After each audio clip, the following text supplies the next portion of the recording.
Sometimes, even a single breath can change everything. In a noisy world filled with pressure and pain, the quiet path of Zen offers a way back to peace. These mindful Zen teachings, shared over 3 calming hours, are like soft lanterns in the dark, lighting the way toward emotional healing, release, and rest. With each simple story and pause, we are reminded, the answers we seek are not far, they are waiting quietly within us. Let's begin. The teacup that cried. In a quiet village surrounded by misty mountains, there was an old Zen master who lived alone in a small wooden hut. He owned only a few things: a worn mat, a faded robe, and a single teacup, handmade and slightly cracked. The teacup had belonged to his teacher, passed down through years of quiet teachings and silent understandings. One morning, a young woman visited the master, carrying heavy sorrow in her heart. She had lost her father and had been unable to cry. Everyone expected her to be strong. Days passed, then weeks, and still she felt nothing but a dull weight inside her chest. "I feel broken," she whispered to the master, "but no one sees it." The Zen master said nothing. He turned to his teacup, filled it with hot water, and placed it in front of her. As the steam rose, he gently tapped the side of the cup with a wooden spoon. A faint crack in the cup widened slightly with the heat, and a small drop of tea slowly slid down the side, like a tear. He looked at her and said, "Even this old cup can weep." The woman blinked, unsure. He continued, "It was my master's. It has served many, held warmth, and felt loss. And now it cries not because it is broken, but because it has held too much for too long." In that moment, something inside her shifted. Her eyes filled with tears, and she began to sob softly at first, then deeply, as if her chest had finally opened. The master sat quietly, watching the steam curl into the air. "You are not weak for feeling," he said. "The strongest vessels are the ones that allow themselves to release." She wept beside the little teacup, which now looked somehow more beautiful, as if the crack had given it life. Moral of the story: healing begins not by holding things in, but by allowing them to move through us. Just like the teacup, we may carry cracks, but those cracks do not make us less whole. When we allow ourselves to feel, even cry, we make room for peace to return. The next story is called "Bamboo Sleeps, Even in the Storm." High in the hills of an old Zen monastery, there stood a grove of tall bamboo, swaying gently with the wind. The monks would often sit near it in silent meditation, listening to the whispering of the leaves as if nature itself was teaching them. The abbot of the monastery, a gentle elder with eyes like still water, once told the students, "If you want to understand peace, watch the bamboo when the storm comes." One day, a new novice arrived, young, anxious, and full of questions. He struggled to meditate. Every sound startled him, every distraction made him restless. "I try so hard to be calm," he confessed, "but my thoughts are storms. I can't escape. I feel weak for not being able to quiet them." The abbot did not answer at first. Instead, he took the novice for a walk as the sky darkened and a storm rolled in. Rain began to fall in sheets, wind howled through the trees, and the novice covered his head, afraid. But the bamboo swayed deeply, bowing with the wind without breaking. They moved with the storm, not against it. When they returned, soaked and silent, the abbot handed the boy a warm towel and said softly, "The bamboo does not fight the storm, it sleeps within it. While the wind shouts and the rain slaps its skin, it simply bends and waits. It knows storms don't last forever." The novice's eyes filled with tear-snot from the rain, but from understanding. He realized that trying to fight every thought, every emotion, was not the path. Like the bamboo, he too could let the storm pass through him without losing his ground. He sat down that evening beneath the same bamboo grove, the last drops of rain falling gently around him. For the first time, he stopped trying to control his thoughts. He let them come, let them go, and found, in that stillness, a peace that asked for nothing in return. Moral of the story: peace is not the absence of chaos, but the ability to remain soft and steady within it. Like bamboo in the wind, true strength comes from yielding, not resisting. In letting go, we remain rooted, unshaken, undisturbed, and deeply alive. The next story is called The Monk Who Whispered to Stones. In a forgotten valley where rivers carved paths through ancient rock, there lived a monk who rarely spoke to people but spent his days among stones. He was known by the villagers as strange, always seen kneeling by rivers, placing his hands on boulders, whispering softly to the earth beneath his palms. Children laughed at him, and even fellow monks sometimes wondered if he had lost his way. But deep within his silence was a secret. The monk had once carried a grief so heavy it made him tremble when he walked. Years ago, he had lost his entire family to a landslide while he was away. He returned to find his village buried in stone. From that day on, he had nothing, and yet something in him remained. He wandered until he reached the valley, and there, surrounded by stone, the very thing that had taken everything from him, he sat. At first, he hated the rocks. He screamed at them in his mind. But they did not scream back.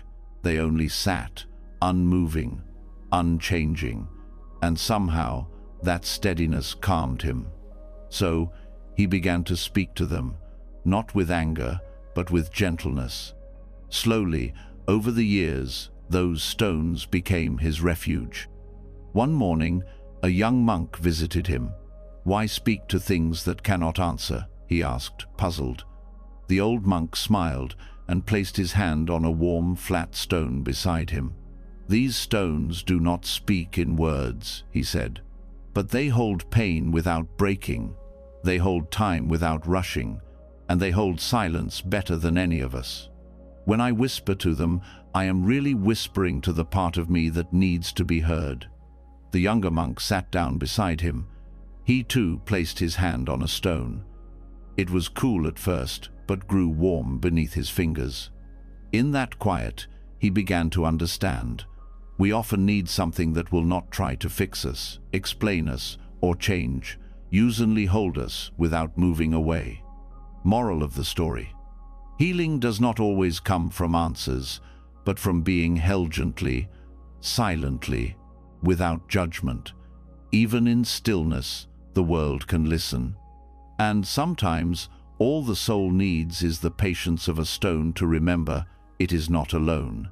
The next story is called A Cloud Forgets the Sky.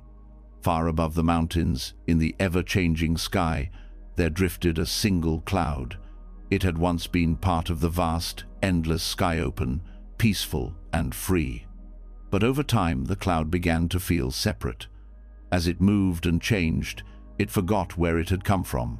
It began to think it was alone, floating without purpose. "I am just a cloud," it thought.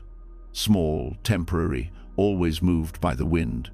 It watched the sky from a distance, longing for something it could not name. When storms came, it darkened with fear. When the sun shone, it felt ashamed of blocking the light. No matter where it went, it never felt at home. In a quiet forest below, an old Zen teacher sat by a stream, watching the sky. One of his students, struggling with anxiety and constant self-doubt, asked, "Why do I feel so lost? Why does my mind always chase, worry, and drift away?" The teacher looked up and pointed to the sky. "Do you see that cloud?" he asked. "It is only passing through. It may forget it is part of the sky, but the sky has never stopped holding it." The student stared in silence, eyes following the soft, drifting shape above. The teacher continued, "We are like that cloud. Our thoughts, fears, and stories come and go. They are not who we truly are. Beneath them, beyond them, we are vast like the sky, still, open and untouched." As the cloud passed overhead, a breeze gently reshaped it. The student imagined the cloud releasing its grip, softening into the sky once more. And in that moment, he understood that all his racing thoughts, his mistakes, his feelings, they were clouds too. Temporary, passing, not the whole of him. He took a deep breath, as if breathing in the sky itself. And for the first time in a long time, his heart felt a little more open. Moral of the story: we are not the passing clouds of our emotions, thoughts, or fear. We are the sky that holds them. When we forget this, we suffer. But the moment we remember our true nature, calm, wide and present peace, returns like sunlight after rain. The next story is called Raindrops on the Silent Scroll. In a quiet temple nestled deep within a misty forest, there was a scroll no one dared to read. It hung in the meditation hall, sealed and untouched, said to contain a lesson meant only for those who could truly hear without sound. The scroll had been written long ago by a monk who never spoke again after finishing it. His silence became legend, and the scroll sacred. One stormy evening, a young monk entered the hall alone. His heart was heavy with confusion. Though he practiced daily, studied the teachings, and followed every instruction, he still felt empty. I read all the right words, he thought, but my heart is still restless. What am I missing? As he sat before the silent scroll, thunder echoed through the mountains, and rain began to fall. The wind pushed through the paper walls, and drops of water slid from the ceiling, landing softly on the edge of the ancient scroll. The monk watched as one drop fell, then another, until a small line of wetness traced its way across the scroll's surface. Something stirred in him, not in his mind, but in the space beyond it. The rain wasn't reading the scroll, it wasn't trying to understand, it wasn't asking questions, it was simply being. And still it touched the scroll more deeply than any hand ever had. He closed his eyes and listened to the rain. No thoughts, no effort, just breath, just presence. And then, in that silence, he realized something. The scroll's true lesson was never in the words, but in the stillness waiting behind them. When the scroll was written, the monk had nothing left to say, because he had realized that silence speaks most clearly when the mind finally quiets. The scroll did not need to be opened. It had already been speaking all along to those willing to listen without needing to understand. The young monk smiled, his heart suddenly calm. He bowed before the scroll, not to read it, but to thank it for reminding him that not all wisdom is spoken and not all truths are taught through sound. Moral of the story: the deepest truths are not always found in words, but in presence. Like raindrops on paper, healing begins when we stop trying to understand and simply allow ourselves to feel. In stillness, the heart hears what the mind cannot. The next story is called Chop Wood, Carry Heartache. In a quiet monastery nestled deep within a pine forest, daily life was simple. The monks woke before sunrise, meditated, tended the gardens, fetched water, and chopped wood. It was a life of rhythm, silence, and gentle repetition. Among them was a middle-aged monk named Daito, who had once lived in the city and carried a sorrow he never spoke of. Years before, Daito had lost his wife and child in a fire that he survived. Grief had shattered his world, and for months he wandered aimlessly until a wandering teacher found him by the roadside, eyes hollow, hands trembling. The teacher said nothing, only handed him an axe and whispered, "Come, chop wood." Now years later, Daito still woke each morning and chopped wood. The pain in his chest never fully left, but it had softened, worn down by the steady rhythm of daily life, like a river shaping stone. One cold morning, a young monk approached him, curious and frustrated. "I came here to escape my sadness," the boy confessed. "But even here, it follows me. What's the point of all this work hauling water, chopping wood, if it doesn't take the pain away?" Daito leaned on his axe and looked out at the frost-covered forest. His breath rose in mist.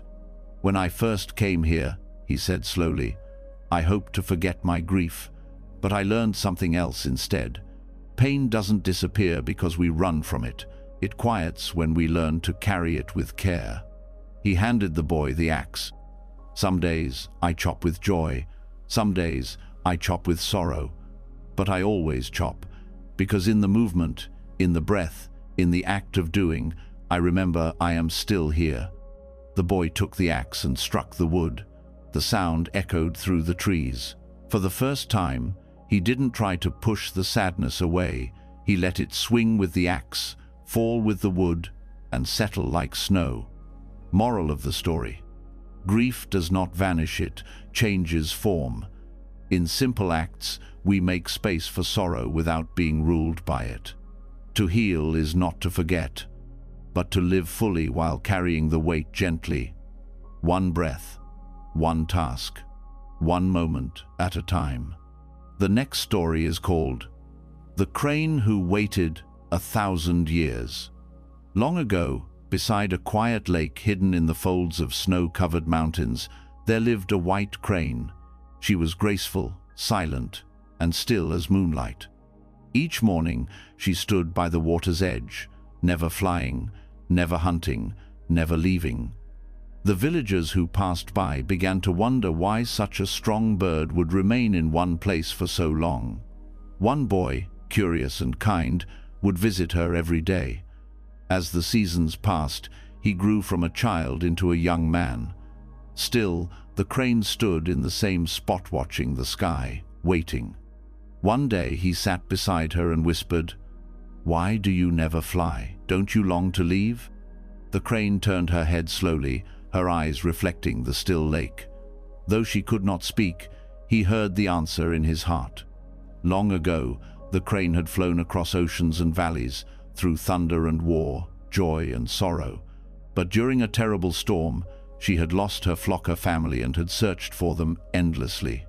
At last, she came to the lake and, sensing something in the air, chose to wait. Not because she believed they would return, but because something inside her needed stillness after so much wandering. The boy began to understand. The crane was not trapped, she was healing. Every day she stood in silence. She was letting go, not of hope, but of the ache. She was not frozen in grief. She was honoring it with patience. Years passed, and the boy became an old man.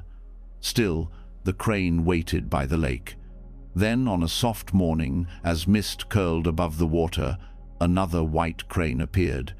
No sound, no cry, just two shapes, side by side. Together, they rose into the air without haste, as if time had never mattered. And just like that, the crane who waited no longer waited. Moral of the story: true healing cannot be rushed. Some hearts need years of stillness before they can rise again. Like the crane by the lake, we must honor our waiting not as weakness, but as quiet strength. In deep patience, life gently finds its way back to us. The next story is called Ink Blossoms on Cold Rice Paper. In a quiet village at the edge of a mountain lake, there lived a once renowned calligrapher named Kisho. His hands were steady, his brushstrokes admired across the land. People came from far away to watch him work each stroke, a meditation, each character a prayer. But after his wife passed away from illness, Kisho stopped painting. He sealed away his brushes and sat each day before a blank sheet of rice paper, unmoving. The villagers whispered that he was lost in grief. He still swept the courtyard, still brewed tea, but the ink remained untouched, the paper cold. One winter morning, a young girl arrived at his door. She had lost her mother and heard Kisho once painted sorrow into beauty. "Please," she whispered, holding out a blank scroll, "teach me how to paint pain." Kisho said nothing. He handed her a brush and led her to a seat beside him. Hours passed. The room was silent, except for the sound of wind against the shutters. The girl waited, brush in hand, but no words came. Finally, she looked at him and asked, "What do I paint?" Kisho looked at her softly, then dipped his brush into the ink for the first time in months. With one slow stroke, he painted a single petal, then another, and another until a fragile blossom bloomed across the cold rice paper. "They are not perfect," the girl said. "No," he replied. "They are honest." He handed her the brush. With trembling fingers, she painted beside him. Her lines wavered, ink pooled too thick in places, too light in others. But she kept going until a small, imperfect flower bloomed next to his. Tears rolled down her face as she painted. "It hurts," she whispered. "Yes," he said gently, "but this is the kind of pain that makes art, not the kind that must be erased." They sat together in silence, brushstrokes weaving their grief into something tender, something shared. Moral of the story: sorrow held in silence grows heavy, but sorrow expressed becomes transformation. Even the coldest page can bloom when touched with truth. Beauty is not born from perfection, but from the courage to create, even while hurting. The next story is called The Bell That Rang Without Sound. In a secluded temple hidden between tall cedar trees, there hung an ancient bronze bell. Unlike other bells, this one had no striker. It had not been rung in over 100 years. Dust gathered on its surface, and vines crept up its stand. Travelers who visited the temple often wondered why the monks kept a bell that could not ring. But the monks never removed it. They swept around it, meditated near it, and bowed before it each morning, as if it still sang through the air. One day, a young mon new to the temple and full of restless energy approached the head teacher. "Master," he asked, "why keep a bell that makes no sound? Doesn't it serve no purpose now?" The old teacher smiled gently and motioned for the boy to follow. Together they sat in front of the bell. "Listen," the teacher whispered. The boy strained his ears, but there was only silence, wind through leaves, a bird far away, the distant rustle of robes. "I hear nothing," the boy said. "Good," the teacher replied. "Now listen again, not with your ears, but with your heart." The boy closed his eyes. He let go of trying. Slowly, something inside him softened. He began to feel the silence see not as emptiness, but as presence, the kind of silence that holds everything, the kind that feels sacred. The teacher spoke again, quietly. This bell was rung only once on the day the temple opened. Its sound was so pure, so full of intention, that it echoed through the valley for hours. Some say it never truly stopped ringing. The boy's eyes opened, and the bell somehow looked different, still silent, but alive. "The bell reminds us," the teacher said, "that not all things are meant to make noise. Some truths, some lessons, some moments they ring within us, without sound, without show, and those are often the ones that last the longest." The boy bowed to the silent bell, no longer needing to hear it to understand it had already spoken. Moral of the story: some of the deepest lessons in life come in silence. What is quiet is not always empty. Like the bell that rings without sound, our stillness can echo in, utter softly, deeply, and forever. The next story is called Zen of the Unfinished Poem. In a remote Zen temple where moss crept along stone walls and wind whispered through open screens, there lived a poet monk named Renji. Known for the delicate beauty of his verses, his poems were painted on scrolls and shared throughout the region. Yet for many years, one scroll remained untouched, its final lines blank. It sat above his sleeping mat, pinned gently with a bamboo stick. Visitors often noticed the emptiness and asked, "Why haven't you finished it?" Renji would simply smile and say, "Because the poem still breathes." One afternoon, a traveler came seeking peace. His voice trembled as he spoke. "I have failed," he said. "My life is full of unfinished things, dreams I couldn't complete, words I never said. I feel like I've wasted everything." Renji poured tea and motioned to the hanging scroll. That poem has waited for 20 years, not because I lack words, but because I learned to listen to the silence between them. The traveler frowned. But how can something incomplete be enough? The monk unrolled the scroll. Written in soft black ink were the first few lines. The leaf does not ask the tree when to fall. The wind does not hurry the mountain to move. Then nothing. Just white space. Renji whispered, "This is the part where the poem keeps living, where the reader meets their own silence. Not all things must be finished to be whole." The traveler stared at the blank space, feeling something stir inside him, not anxiety this time, but a quiet understanding. He realized his grief, his regrets. His many unfinished moments weren't failures. They were pauses, breathing spaces, unwritten verses still forming. That evening, he sat beside the monk, watching the paper sway gently in the breeze. And for the first time in a long while, he felt no rush to fix, complete, or explain. He simply sat and let the unfinished parts of himself just be. Moral of the story: not everything must be complete to hold meaning. Some of the most beautiful truths live in the spaces we leave open. In the pauses, the stillness, the not yet done there is life, waiting without pressure. An unfinished poem is still a poem. An unfinished heart is still worthy of peace.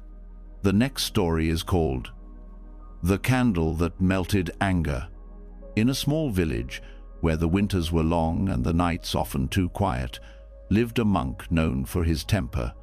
Though he had studied the teachings, memorized the sutras, and kept every ritual, he struggled with one thing: his anger. Small things would ignite it: a door left open, a loud voice, a mistake during chanting. He felt it rising like fire in his chest, burning everything peaceful inside him. One evening, after lashing out at a fellow monk over a spilled bowl of rice, the temple elder invited him into a quiet room lit by only one candle. The elder said nothing at first, simply motioned for him to sit. The flame flickered gently between them, steady and soft. The young monk stared at it, confused.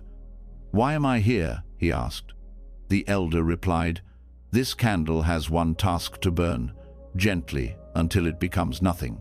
No matter how cold the room is, no matter how dark it becomes, it gives its light without demand, without pride, without resistance.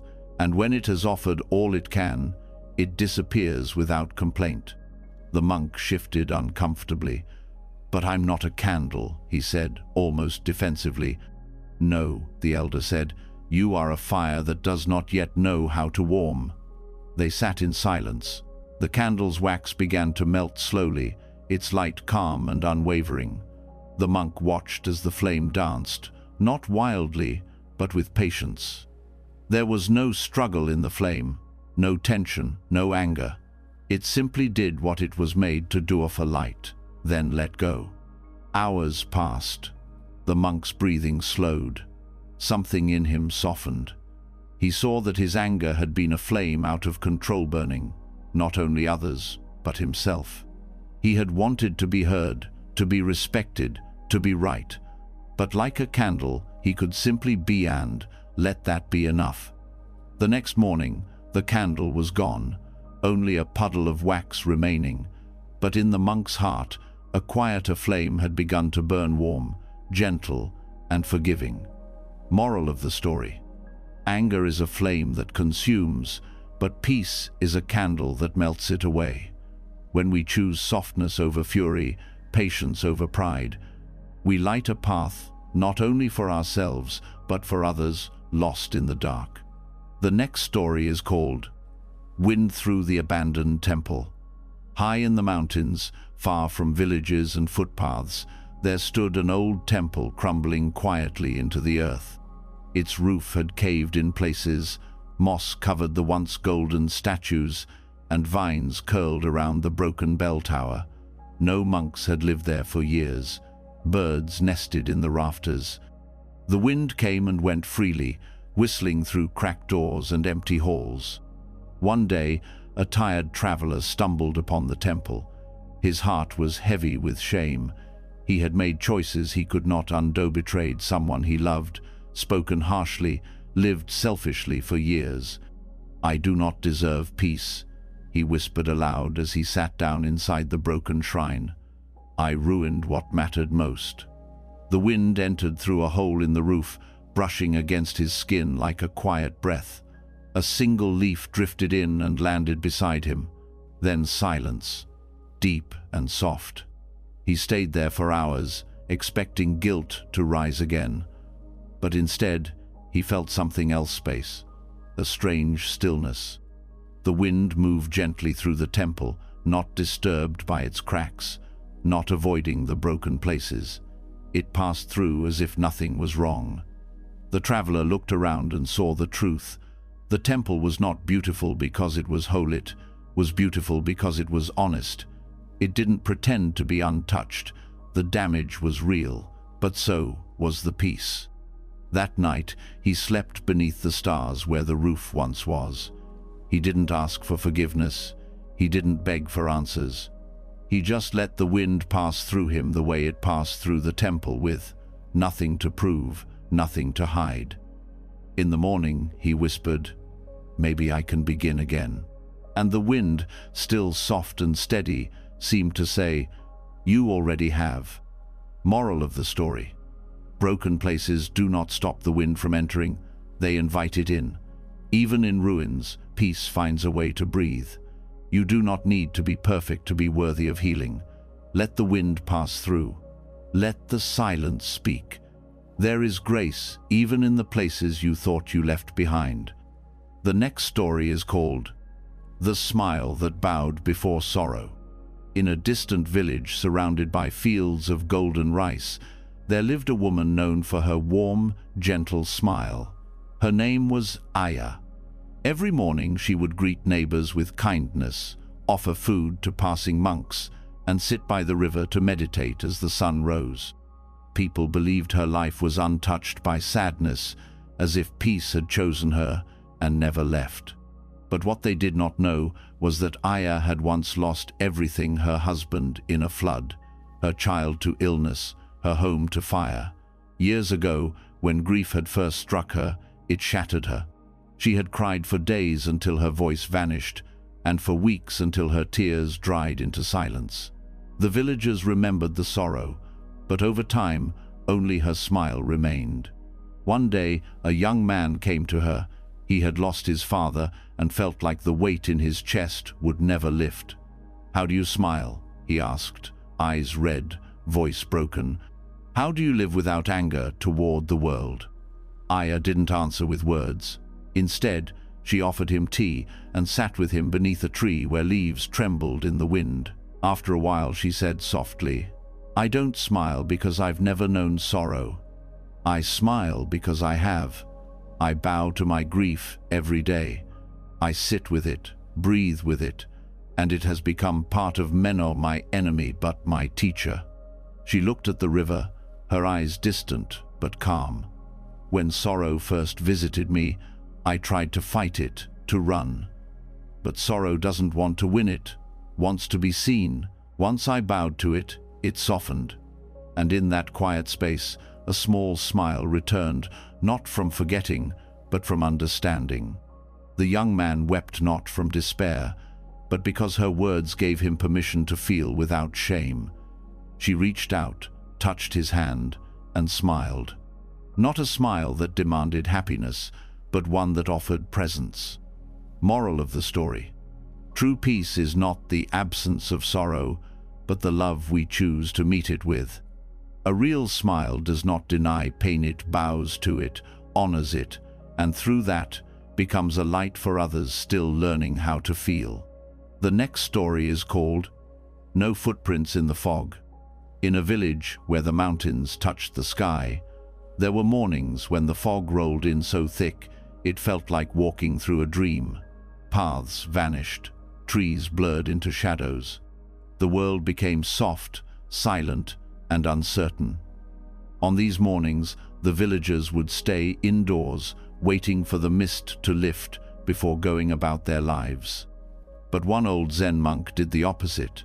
He rose before dawn and walked deep into the fog, barefoot, alone. People watched from their windows and whispered, "Why does he walk when there's nothing to see?"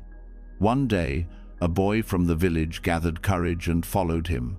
The mist wrapped around him like wet silk, and he could barely see a few feet ahead. He hurried to catch up, but found no tracino footprints on the ground, no broken twigs, no rustling. It was as if the monk had vanished into the fog itself. Finally, near the edge of the forest, he saw the old man sitting on a flat stone, eyes closed, smiling. "Why do you walk in the fog?" the boy asked, shivering. "Aren't you afraid of getting lost?" The monk opened his eyes slowly and replied, "I walk when I cannot see the way, because that is when I learn to feel the earth." He reached down and pressed his hand to the wet soil. In the fog, you cannot plan your steps. You cannot see what's ahead. So you move with care. You listen. You trust. You become part of the moment, instead of racing ahead of it. The boy sat beside him, quiet. The fog wrapped around them like a gentle hand, and the world felt both mysterious and safe. "You may not leave a mark," the monk said softly. "No footprints in the fog. But not all journeys are about being seen. Some are about learning to walk without needing to know where you'll arrive." The boy closed his eyes, and for the first time felt the peace in not knowing.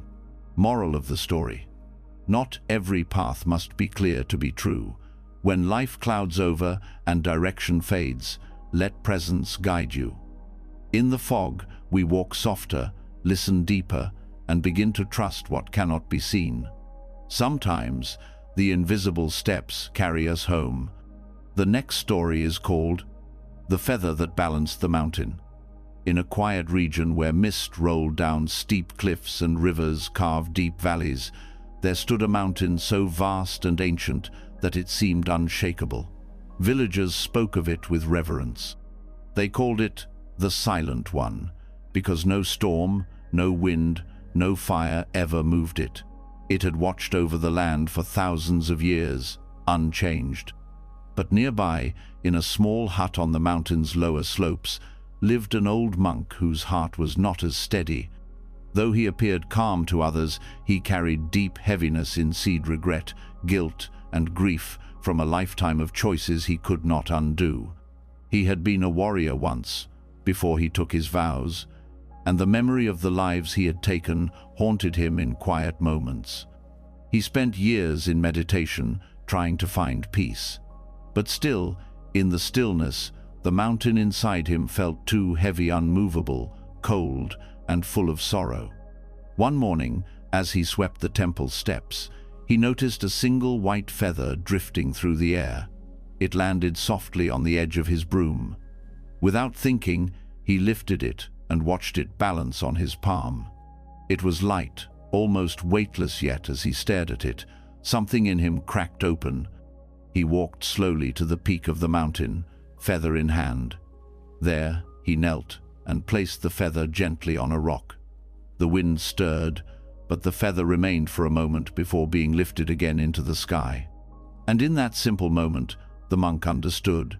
It wasn't the mountain he needed to move, it was how he held the weight inside. He whispered to the sky, "Even the smallest thing, if held with care, can balance the heaviest burden." From that day on, he lived differently. He still carried his past, but no longer as punishment.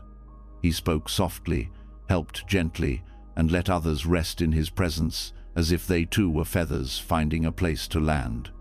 Moral of the story: the heaviest mountains in life are often built within, but even the smallest act of grace, a breath, a thought, a single moment of compassion can bring balance. Sometimes the lightest thing has the greatest power to steady the soul. The next story is called "A Pebble in the Master's Shoe."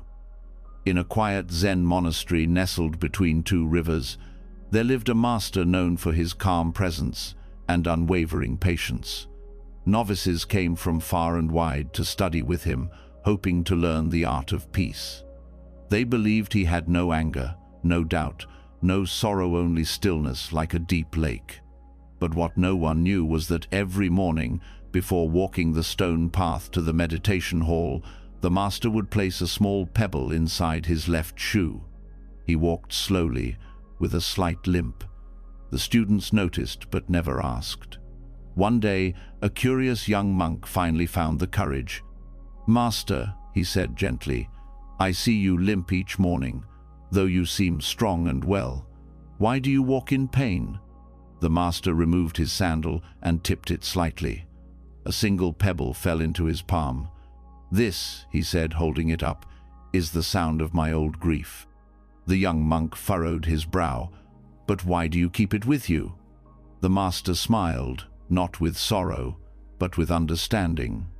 "Long ago, I lost someone I loved deeply.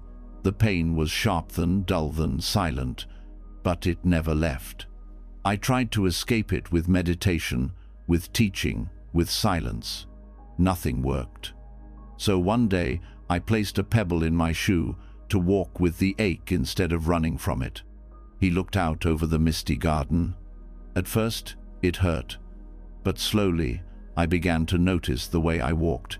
Each step became deliberate, every breath more present. The pain no longer ruled me. It reminded me of love, of loss, and of how fragile the heart truly is." The young monk stood in silence, humbled. The master continued, "Peace is not the absence of wounds. It is learning to walk with them without letting them harden us. The pebble keeps me soft." That evening, the young monk placed a small stone under his pillow. He didn't yet understand everything, but he wanted to remember that healing isn't always about removing pain, it's about how we carry it. Moral of the story: some pain never leaves, but it doesn't have to. When we stop trying to erase it and instead walk beside it, we learn to live more gently. Even the smallest pebble, when carried with awareness, can teach the heart how to remain open. The next story is called Lanterns Lit by Letting Go. At the edge of a wide, flowing river, there was a village that held a lantern ceremony each year. It was not a festival of celebration, but one of release. As night fell, villagers would gather at the riverbank, each holding a paper lantern. Some smiled, many cried, all were quiet. The tradition was simple. You wrote on the lantern what you wished to let go, of grief, anger, shame, old love, broken dream sand, then set it into the water, letting the current carry it away. A young woman named Hannah stood apart from the crowd. Her hands trembled as she held her unlit lantern. Her mother had passed the year before, and Hannah had not spoken since the funeral. She carried sorrow in her body like a locked box, tightly sealed, hidden from even herself. That night, she came not to release anything, but to watch. An old monk noticed her standing in silence and approached without words. He held out a small flame and nodded to her lantern. She shook her head. "I have nothing I can let go of," she whispered, eyes heavy. "If I let go, I might disappear too." The monk sat beside her and placed his lantern into the river. As it floated away, the flame danced softly, reflecting in the water like a tiny star. "Letting go doesn't mean forgetting," he said gently. "It means allowing yourself to live again without being tangled in the past." Hannah looked at her lantern. Her hands slowly moved, and for the first time in months, she wrote, "I forgive myself for surviving." With trembling breath, she lit the lantern and walked to the edge of the river. She placed it gently on the water, and as it drifted, a strange warmth rose in her chest. Not joy, not yet, but space. She watched as her lantern joined the other tiny lights floating down the dark current, flames lit not by celebration, but by surrender. Moral of the story: healing often begins not in holding on, but in the sacred act of release. When we let go, not to forget, but to breathe, we create space inside us for light to return. And sometimes That first light is no more than a quiet lantern on a dark river, lit by the courage to move forward. The next story is called The Fisherman Who Cast No Net. Along the edge of a quiet bay, where morning light danced on still waters, lived an old fisherman named Haru. Every day, just before dawn, he would row his small wooden boat to the center of the lake. The villagers watched him from shore, always curious, always puzzled for. Haru never brought nets, never baited hooks, never caught a single fish. He would sit in the boat for hours, eyes half closed, body still, hands resting gently on the oars. Then, as the sun climbed high, he would row back, empty-handed, smiling faintly to himself. One afternoon, a younger man from the village, impatient and troubled by life's many disappointments, approached him. "Why do you go out every day if you never catch anything?" the young man asked. "Isn't the point of fishing to bring something back?" Haru nodded slowly and motioned for him to sit beside him at the water's edge. "When I was young," he began, "I cast my nets wide. I chased the fish, fought the current, cursed the wind. I thought the more I caught, the more complete I would feel." He paused, his gaze softening as he looked out across the calm water. "But even when my boat was full, I felt empty." The young man frowned. "So you gave up?" "No," Haru said. "I gave in." He closed his eyes for a moment. "Now, I go to the lake, not to take but to be taken, by the silence, by the stillness, by the understanding that not every journey needs a reward to be worth making." The younger man said nothing, but as he sat there, the quiet began to settle into him. He noticed the way the wind touched the surface of the water without force. He noticed his own breath, slow and steady. Haru smiled. The world is always casting nets, always wanting more. But some mornings, it is enough just to float, just to listen. The lake rippled gently, as if agreeing. Moral of the story: not all value comes from gain. Some of life's richest moments arrive when we stop reaching and simply allow ourselves to be. In stillness, in presence, we discover what no net can ever hold: peace, depth, and the quiet joy of enough. The next story is called When Cherry Blossoms Wept.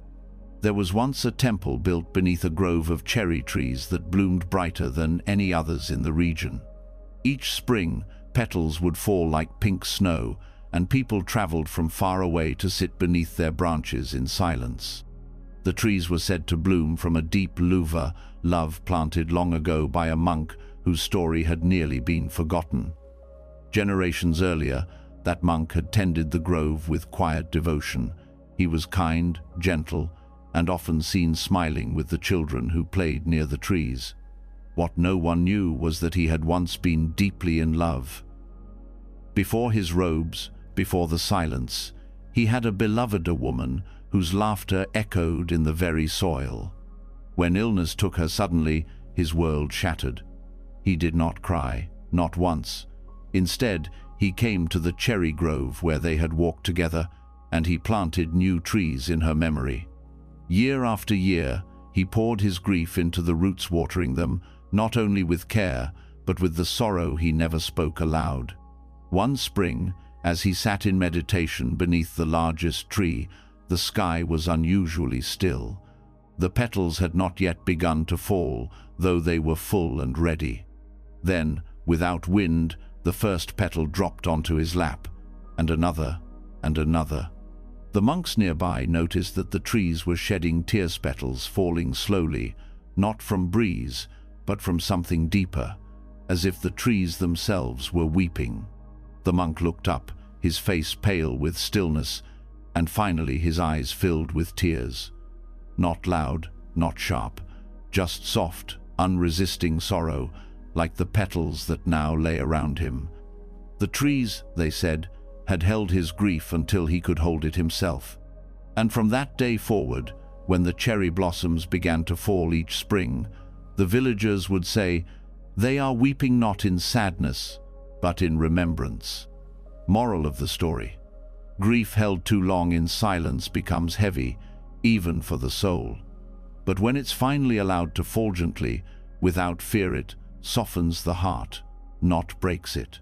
Like cherry blossoms weeping, mourning can be quiet, sacred, and full of love still alive. The next story is called The Fox in the Lotus Garden. Behind a quiet temple hidden by trees and time, there was a lotus garden known only to the monks.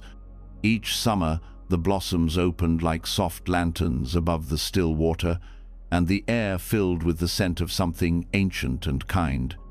It was said that to sit among the lotuses was to sit inside the breath of the earth itself. But one morning, a young monk discovered a fox curled beneath the flowers. Its fur was matted, one leg limped, and its eyes held something deeper than fear, something like shame. It did not run, even when the boy approached. It only watched him, silent and still. The monk told the others, but no one else saw the fox. "It's your imagination," they said, "a distraction." Still, the boy returned each day, bringing small bowls of food and whispering gentle words as the fox lay hidden beneath the leaves. Over time, the boy began to speak his heart to the creature.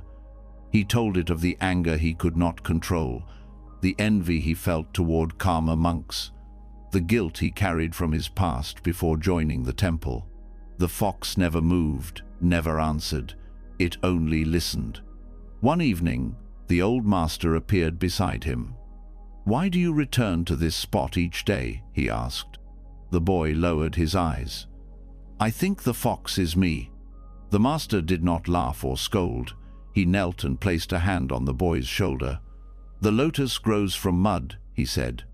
"Not in spite of it, but because of it, just as your pain has brought you here to listen, to feel, to heal." The next morning, the fox was gone. In its place, beneath a full-bloomed lotus, lay a small tuft of golden fursoft, still warm and no longer needed. The boy wept not with sorrow, but with a kind of release. Moral of the story: there are parts of us we hide, wounded and afraid, waiting beneath the surface. But when met with kindness, even the wildest parts of our heart can rest. Healing does not come from rejection, but from recognition. The lotus blooms not because the mud is gone, but because it has been transformed. The next story is called The Scroll the Master Never Opened. In a quiet monastery tucked between jagged cliffs and winding pine forests, there lived an old Zen master known for his profound wisdom and serene presence. His room was simple, bare floors, one cushion, a teapot always warm. But on the far wall hung a single scroll, sealed in red string, never opened, never read. The scroll had arrived decades ago, sent from a distant monastery by the master's own teacher before his passing. The younger monks believed it contained a final teaching, a secret, or some great truth. They often whispered about it. Some begged the master to open it, curious about what wisdom it held. But the master never touched it. Each morning, he would bow to it once, gently, then continue his day without a word. One evening, a young monk approached him with frustration in his voice. "Master," he said, "how can you ignore the last words of your teacher? Don't you want to know what he left for you?" The old man smiled not with amusement, but with deep kindness, and gestured for the monk to sit. He poured tea slowly, patiently, letting the steam rise between them. Then he said, "My teacher did not send me the scroll to be read. He sent it to be trusted." The young monk looked confused. "But what if it holds the answer to something important?" The master took a long breath. "Answers are heavy when we search for them with desperate hands. But truth, real truth, arrives when we are empty enough to receive it. My teacher knew I would carry questions. He knew I would long for clarity, and so he gave me this gift, a scroll I would never open, so that I would learn to live the answer rather than read it." The young monk fell silent. His heart, once full of restless curiosity, began to quiet.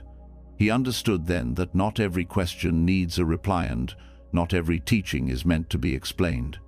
The scroll remained on the wall, unopened, and yet it taught more than any written word ever could.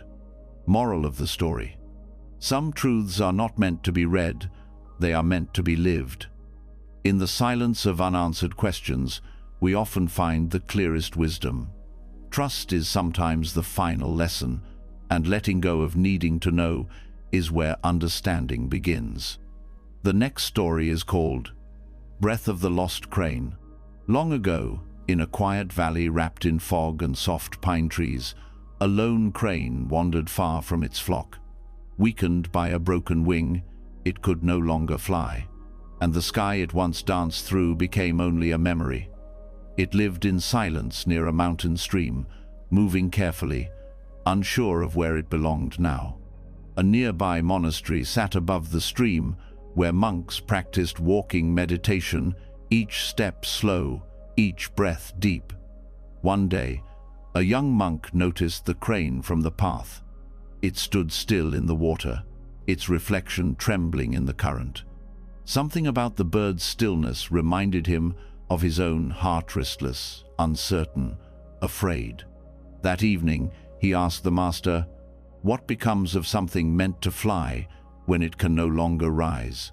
The old master looked into the lantern's flickering light and replied, "Then it learns to breathe differently." The young monk began visiting the crane, not with food, not with noise, but with presence. He sat by the stream, matching the rhythm of his breath with the bird's stillness. Days passed, then weeks. The crane began to move more freely, not with flight, but with grace. It stepped through the shallows with patience, with calm.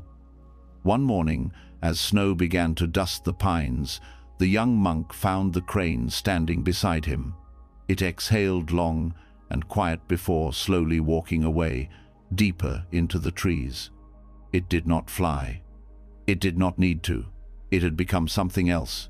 Still wild, still beautiful, just different. The monk wept without knowing why.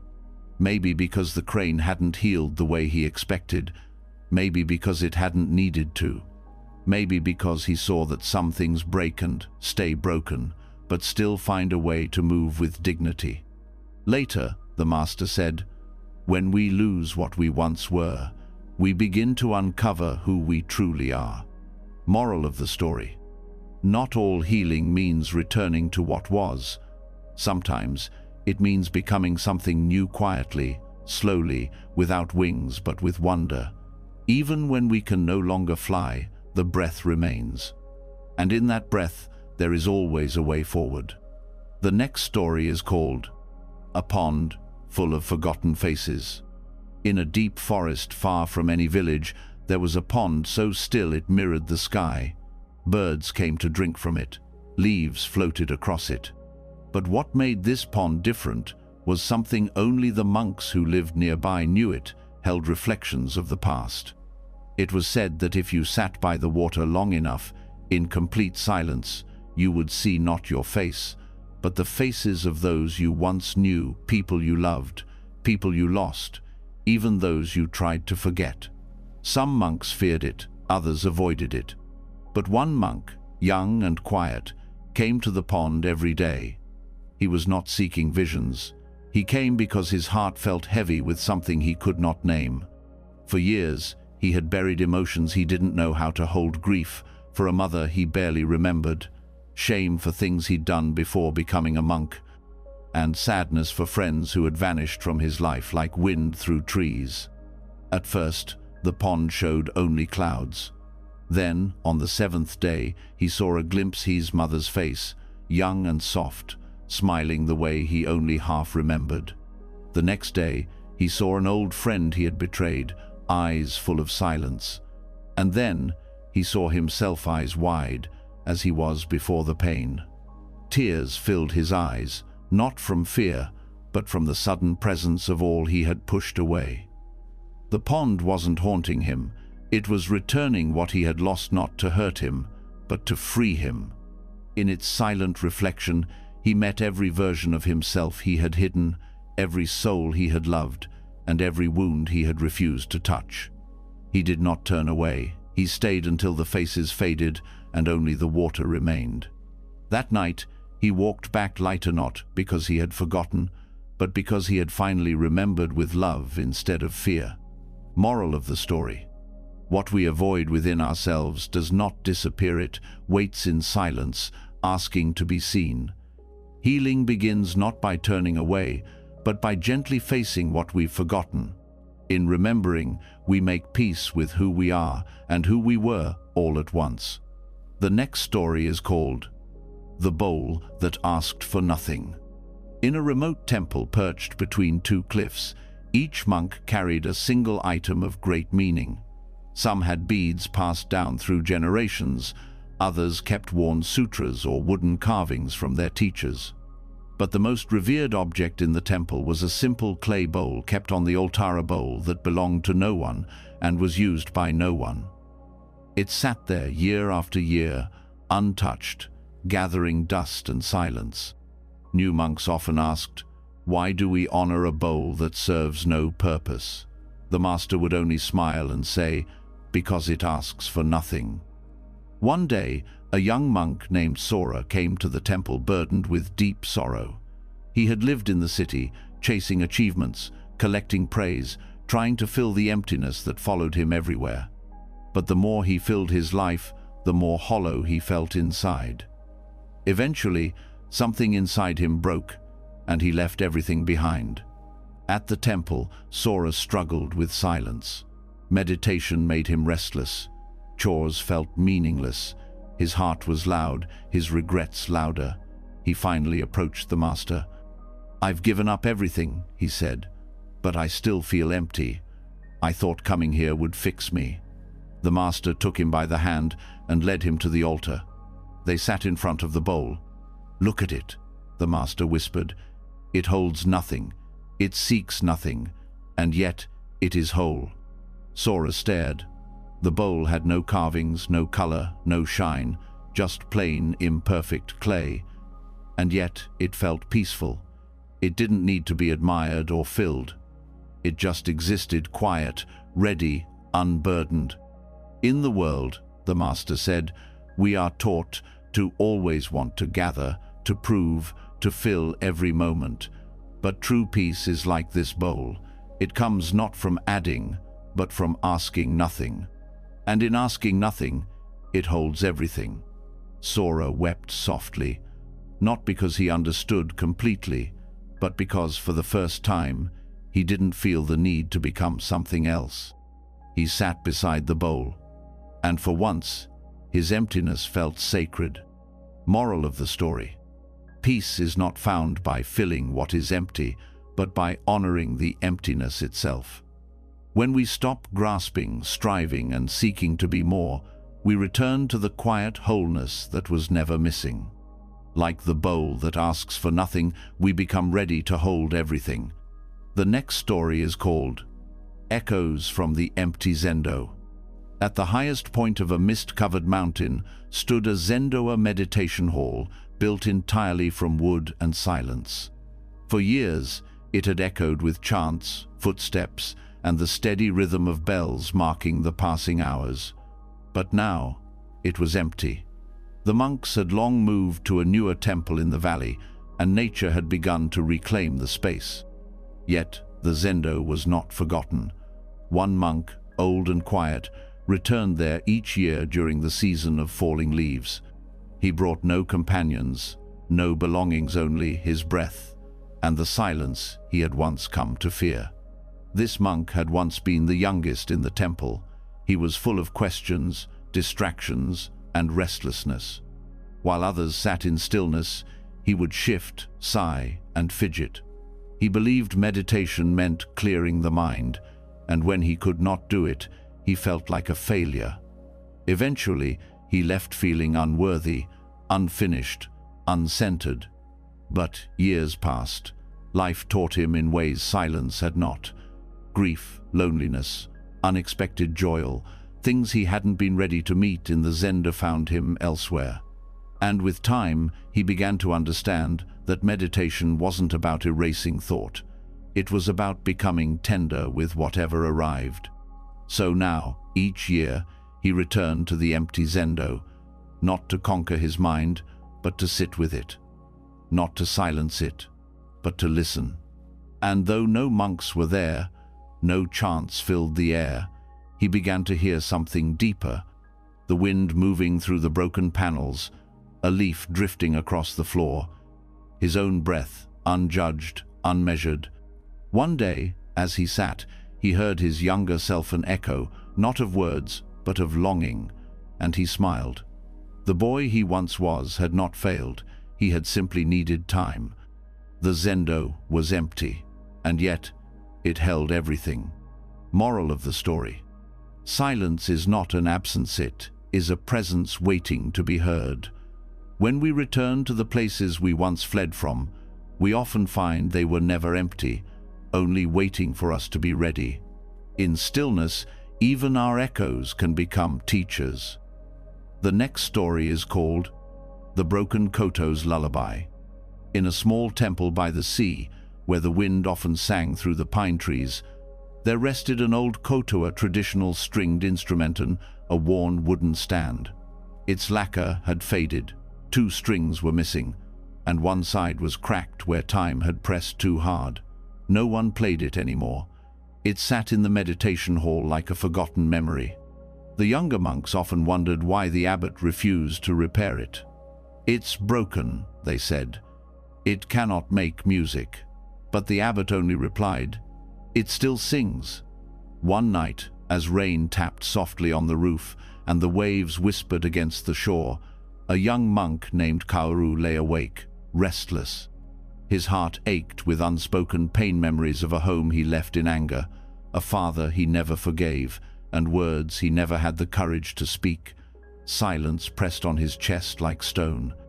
Unable to sleep, he wandered into the meditation hall and sat beside the broken koto. The moonlight spilled across its body, highlighting its scars. On a strange impulse, Kaoru plucked one of the remaining strings.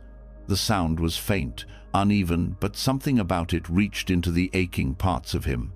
He plucked again, then again. The melody was imperfect, but honest, soft and slow, like a voice trying to remember how to speak after silence. He didn't play for beauty, he played to breathe. And as he played, something inside him cracked, not with pain, but with release. The abbot, who had been standing quietly in the doorway, finally spoke. That koto was once played by a monk who lost everything in the war. He played it each night, even after it broke, because the sound helped him remember that he was still here, that even in brokenness, something tender can remain. Kaoru bowed his head, tears falling silently. He understood. The koto had not been waiting to be fixed. It had been waiting to be heard. Moral of the story: you do not have to be whole to offer something beautiful. Sometimes, the most honest songs come from broken strings. Healing is not always about restoring what was, it is about finding new music in what remains. Even the cracked instrument has a lullaby the soul needs to hear. The next story is called A Cup of Silence Steeped in Rain. In a small hermitage, nestled at the foot of a rainy mountain, there lived an elderly nun known for brewing the most calming tea. Pilgrims who came seeking peace were invited to sit with her, not for counsel or conversation, but simply for tea. She spoke little, bowed often, and listened more than anyone they had ever met. One traveler, tired from the weight of his thoughts, came seeking answers. He had read countless books, sat in temples across the land, and still his heart felt noisy. "I've meditated," he told her. "I've fasted, I've studied, but the silence never stays. My mind is full of thunder." The nun smiled softly and poured him a cup of tea. Rain tapped gently on the roof as steam curled into the air. She said nothing. He drank. The warmth reached deep into him, and still she sat quietly. Frustrated, he finally asked, "Why don't you speak? Don't you have anything to teach me?" She looked at him kindly, and then, at last, said in a voice barely louder than the rain, "Not all silence is empty. Some silence is steeped like tea. It must be held with warmth, with stillness and time. Then it reveals its flavor. He blinked, stunned. The tea in his cup felt different, now gentler, more alive. The rain outside was no longer background noise. It was part of the moment. He listened, truly listened, for the first Timano for teachings, but for presence. He sat longer than he planned. Hours passed, unnoticed. When he left, the nun offered him a small empty cup. "Take this," she said. "When your mind grows loud, fill it with hot water and listen, not for the answer but for the silence that steeped it." He bowed low, tears stinging his eyes. He had come for words, but left with something more enduring. Moral of the story: peace does not come from more noise, more effort, or more answers. Sometimes it comes in the simplest cup, when we sit still, steep in silence, and let the rain remind us how to soften. Within quiet, there is a language the soul has always known. The next story is called Falling Leaves Don't Ask Why. In a valley where autumn came early and lingered long, there was a maple tree older than any monk in the temple nearby. Each year, its leaves would turn gold, then crimson, then finally loosen their hold and fall softly to the earth. Pilgrims would travel for days just to sit beneath it, watching the leaves let go. One autumn, a young monk sat under the tree, heavy with a sorrow he could not name. His teacher had passed suddenly, and though he tried to remain strong, something inside him had begun to fray. He still performed his duties, still bowed when required, still smiled when others looked, but inside, everything felt dim. He kept asking the same question in his heart. Why? Why him? Why now? Why such silence where there should have been comfort? As he sat under the tree, the wind stirred. A single leaf drifted down, landing beside his hand, then another, then dozens more. He watched them fall with a strange ache, each letting go without resistance, without a fight. The temple's elder came and knelt beside him. Neither spoke at first. The young monk finally whispered, "I don't understand why things must be taken from us when we love them most." The elder nodded, then picked up one of the fallen leaves, its edges curled, its color soft with age. "The leaf does not fall because it is punished," he said.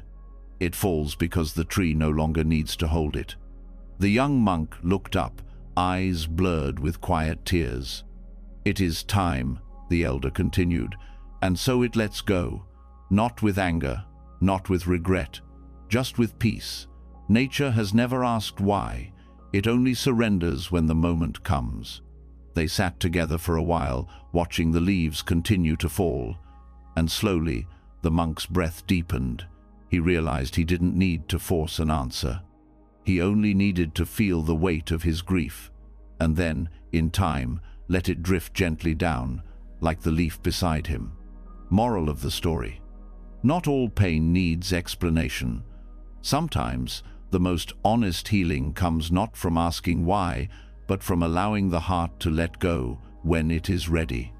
Like leaves in autumn, there is quiet wisdom in surrender, even when we do not understand.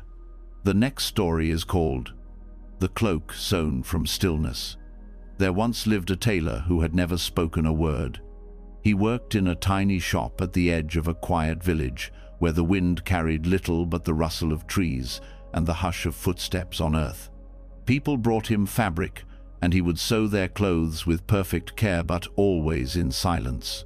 He never wrote, never nodded, never smiled, yet the villagers kept returning. Why? Because when he made something for you, it felt as if he had sewn peace into the very seams. One day, a woman arrived, cloaked in sorrow. She had lost her son, and with him, her ability to rest. Her nights were restless, her body tight with grief, her breath shallow. She came not for clothes, but simply because she didn't know where else to go. The tailor gestured for her to sit and handed her a piece of soft grey cloth. She didn't understand. "I don't need anything made," she whispered. Still, he placed the fabric on the table and, without speaking, began to sew. His movements were slow, almost reverent.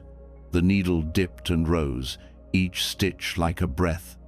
The room was filled with silence, the cold kind, but the kind that wraps itself around pain without demanding it change. Hours passed. Rain began to fall, gently, tapping the window like a lullaby. The woman watched him sew, no rush, no pattern, only presence. And slowly she felt her shoulders loosen, her jaw unclench. Tears slipped from her eyes without effort. He did not look up. He simply kept sewing. When he finished, he handed her a cloak. It was simple, but the moment she touched it, she felt different, as if something invisible had been lifted from her chest. She wrapped it around herself and breathed in.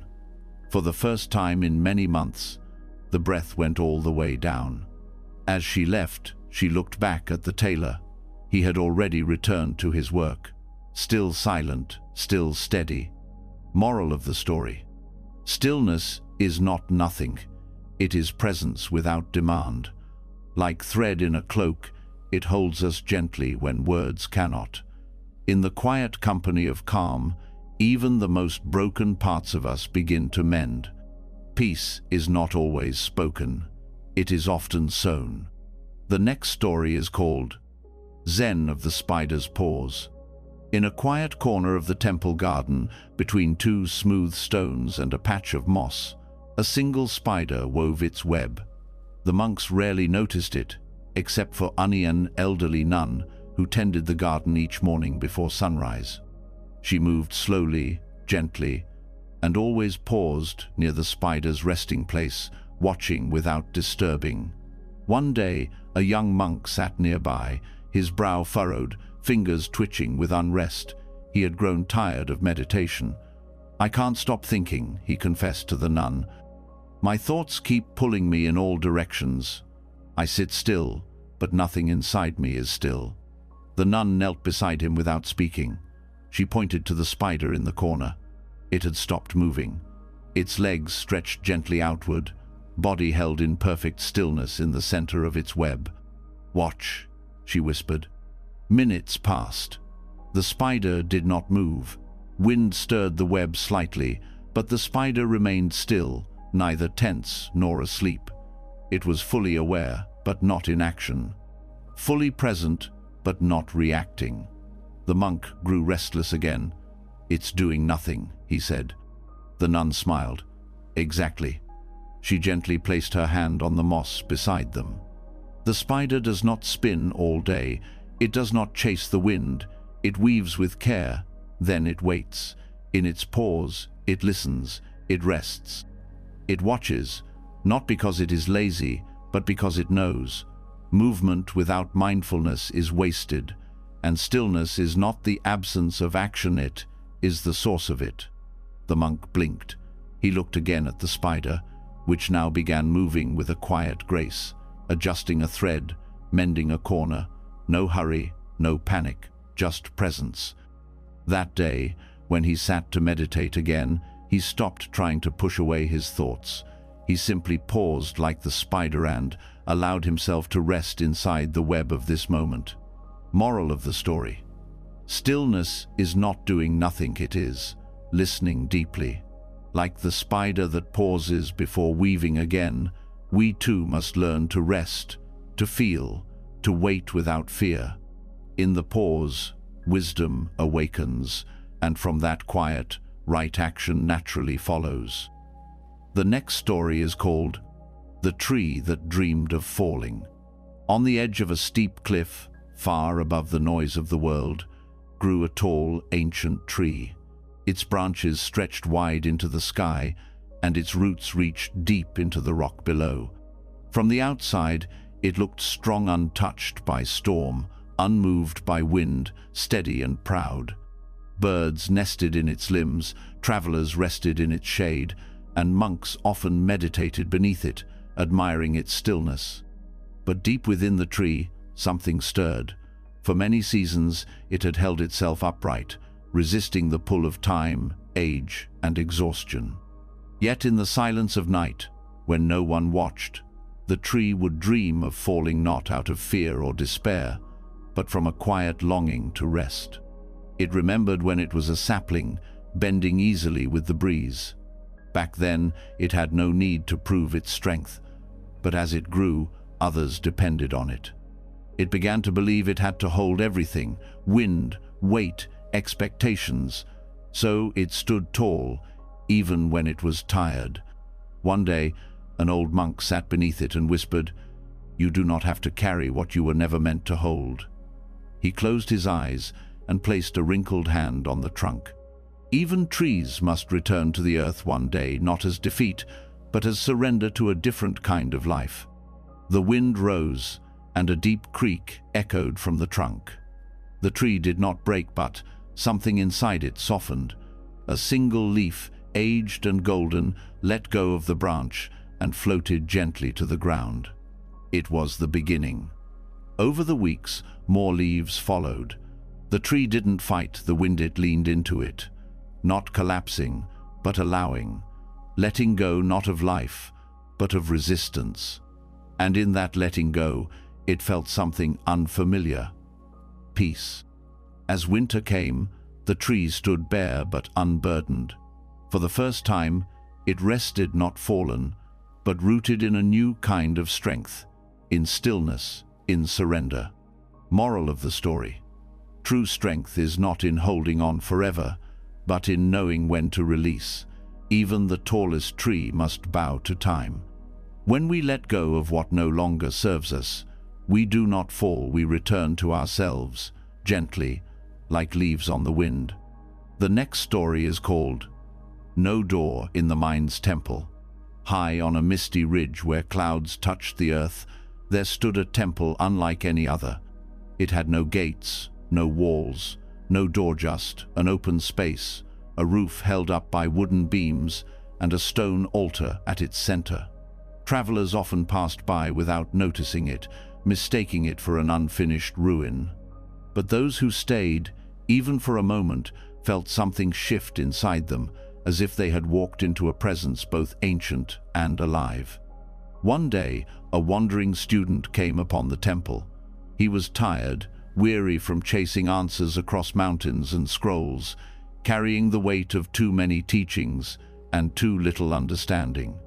When he saw the open temple, he paused, confused. "Where's the entrance?" he muttered aloud. An old monk sitting cross-legged on a rock nearby looked up and smiled. "You're already inside," he said. The student frowned. "But I didn't pass through anything. There's no gate, no threshold."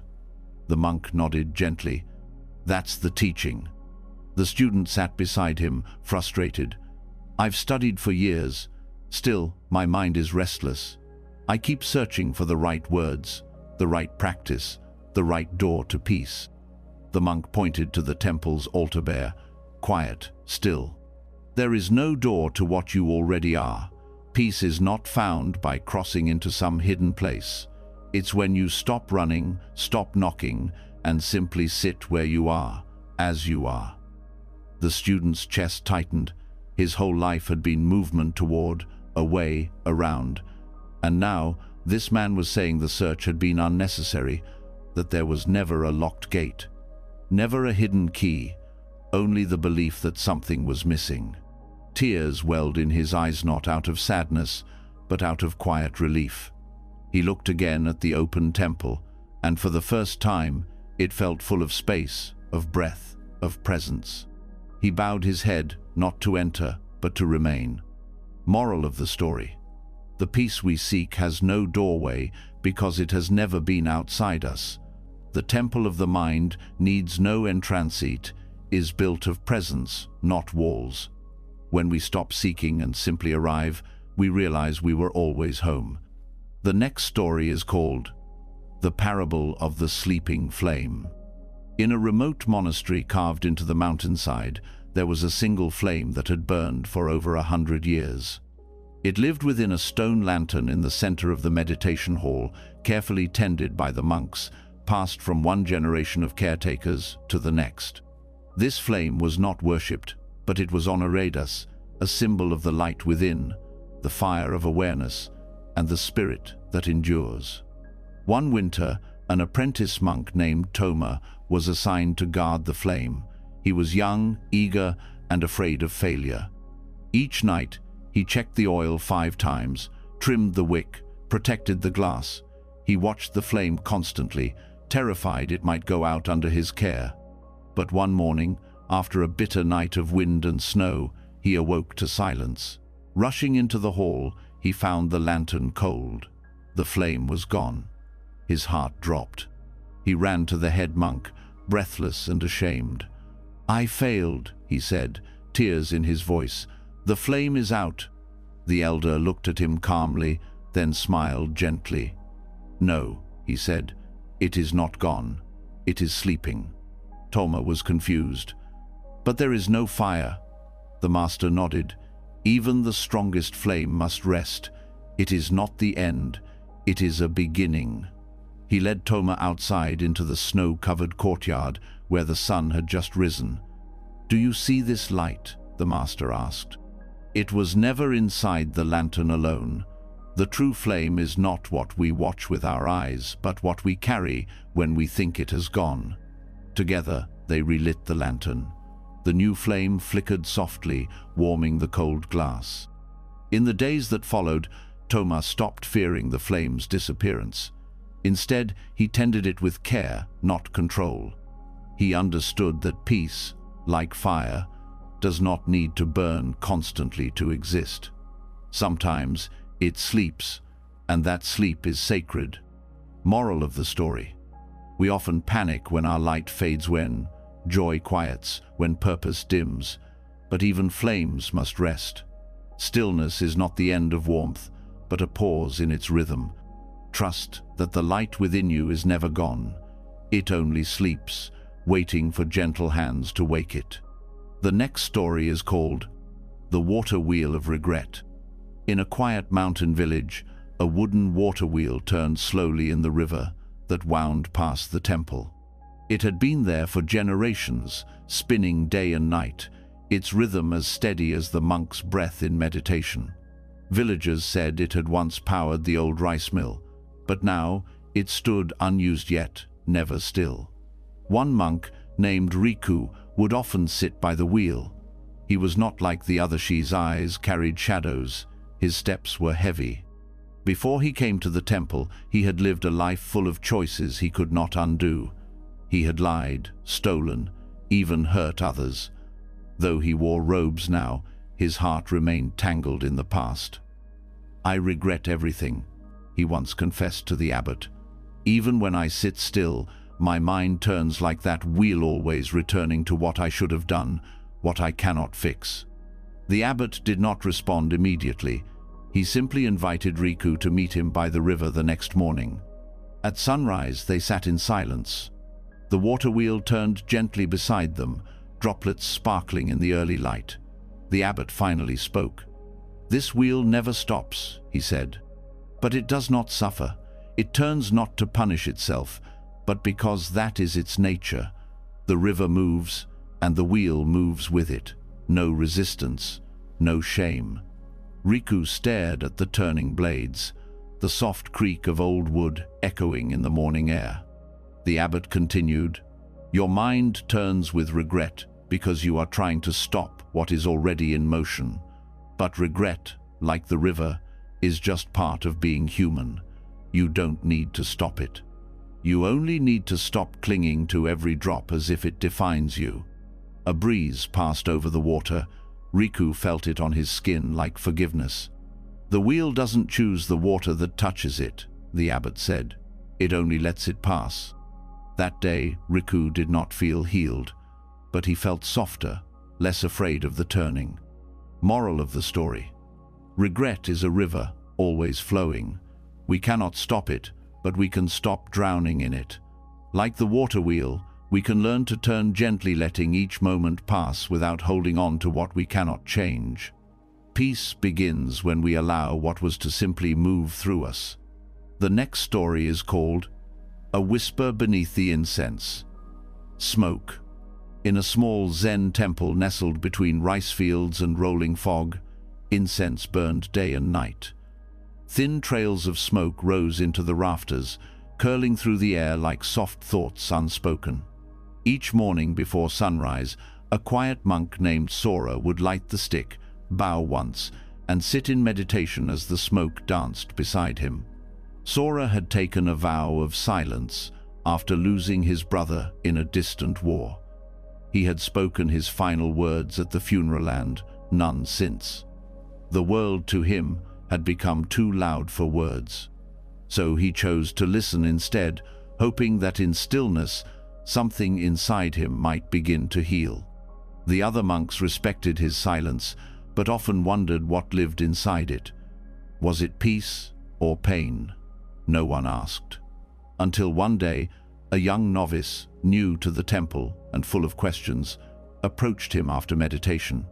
"Brother Sora," he whispered, "do you ever miss speaking?"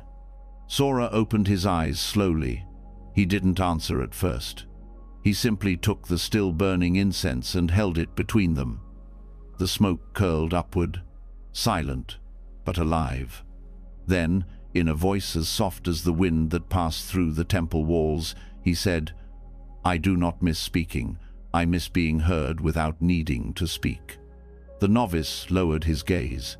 He had never thought of silence as a language, never imagined that incense smoke could carry grief or hope or memory. Sora looked at the smoke again and added, "My brother and I used to sit in silence before battle.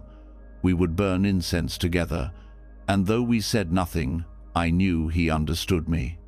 That silence, I keep it alive for both of us." Tears welled in the novice's eyes, not from sadness, but from recognition. He had come seeking teachings, but had received something more, the quiet truth that presence speaks louder than words ever can. The incense finished burning. Nothing remained but the scent, still lingering in the room like a memory not yet ready to leave. Moral of the story: words can be powerful, but presence is sacred. In silence, we speak with our whole being. Like incense smoke, gentle and unseen, healing often arrives not with noise but as a whisper that touches the heart without ever needing to be heard aloud. The next story is called "The Moon Sang to the River." There was once a wide, winding river that flowed through mountains and valleys, always moving, always searching. Some nights it roared with restless energy, other nights it barely stirred tired from its journey. But always it longed for something it couldn't name, something just out of reach. High above the river, the moon watched quietly. She had no voice, no hands, no way to hold or change the river's course. But she saw everything: the way the river curled around stones, the way it shimmered under starlight, the way it kept flowing, even when it felt lost. One night, the river wept. Its waters trembled beneath the sky. It had carved its way through the earth for so long, and still it did not feel full. "Why must I always move?" it asked the darkness. "Why can't I rest, or be still, or find peace in one place?" The moon, silent as always, offered no reply. But something began to shift. Her silver light spilled across the river's surface in soft waves. The water, lit from above, looked like glass brushed with music, and the river began to feel it, something like a song, though no sound was heard. A calm vibration, a presence, not words, but a melody woven into stillness itself. The moon was not trying to change the river. She wasn't guiding it or stopping it. She was simply with it, reflecting its beauty, touching its chaos with calm. In that moment, the river stopped, longing to be something else. It flowed not because it lacked, but because it lived. The river did not speak again. It didn't need to.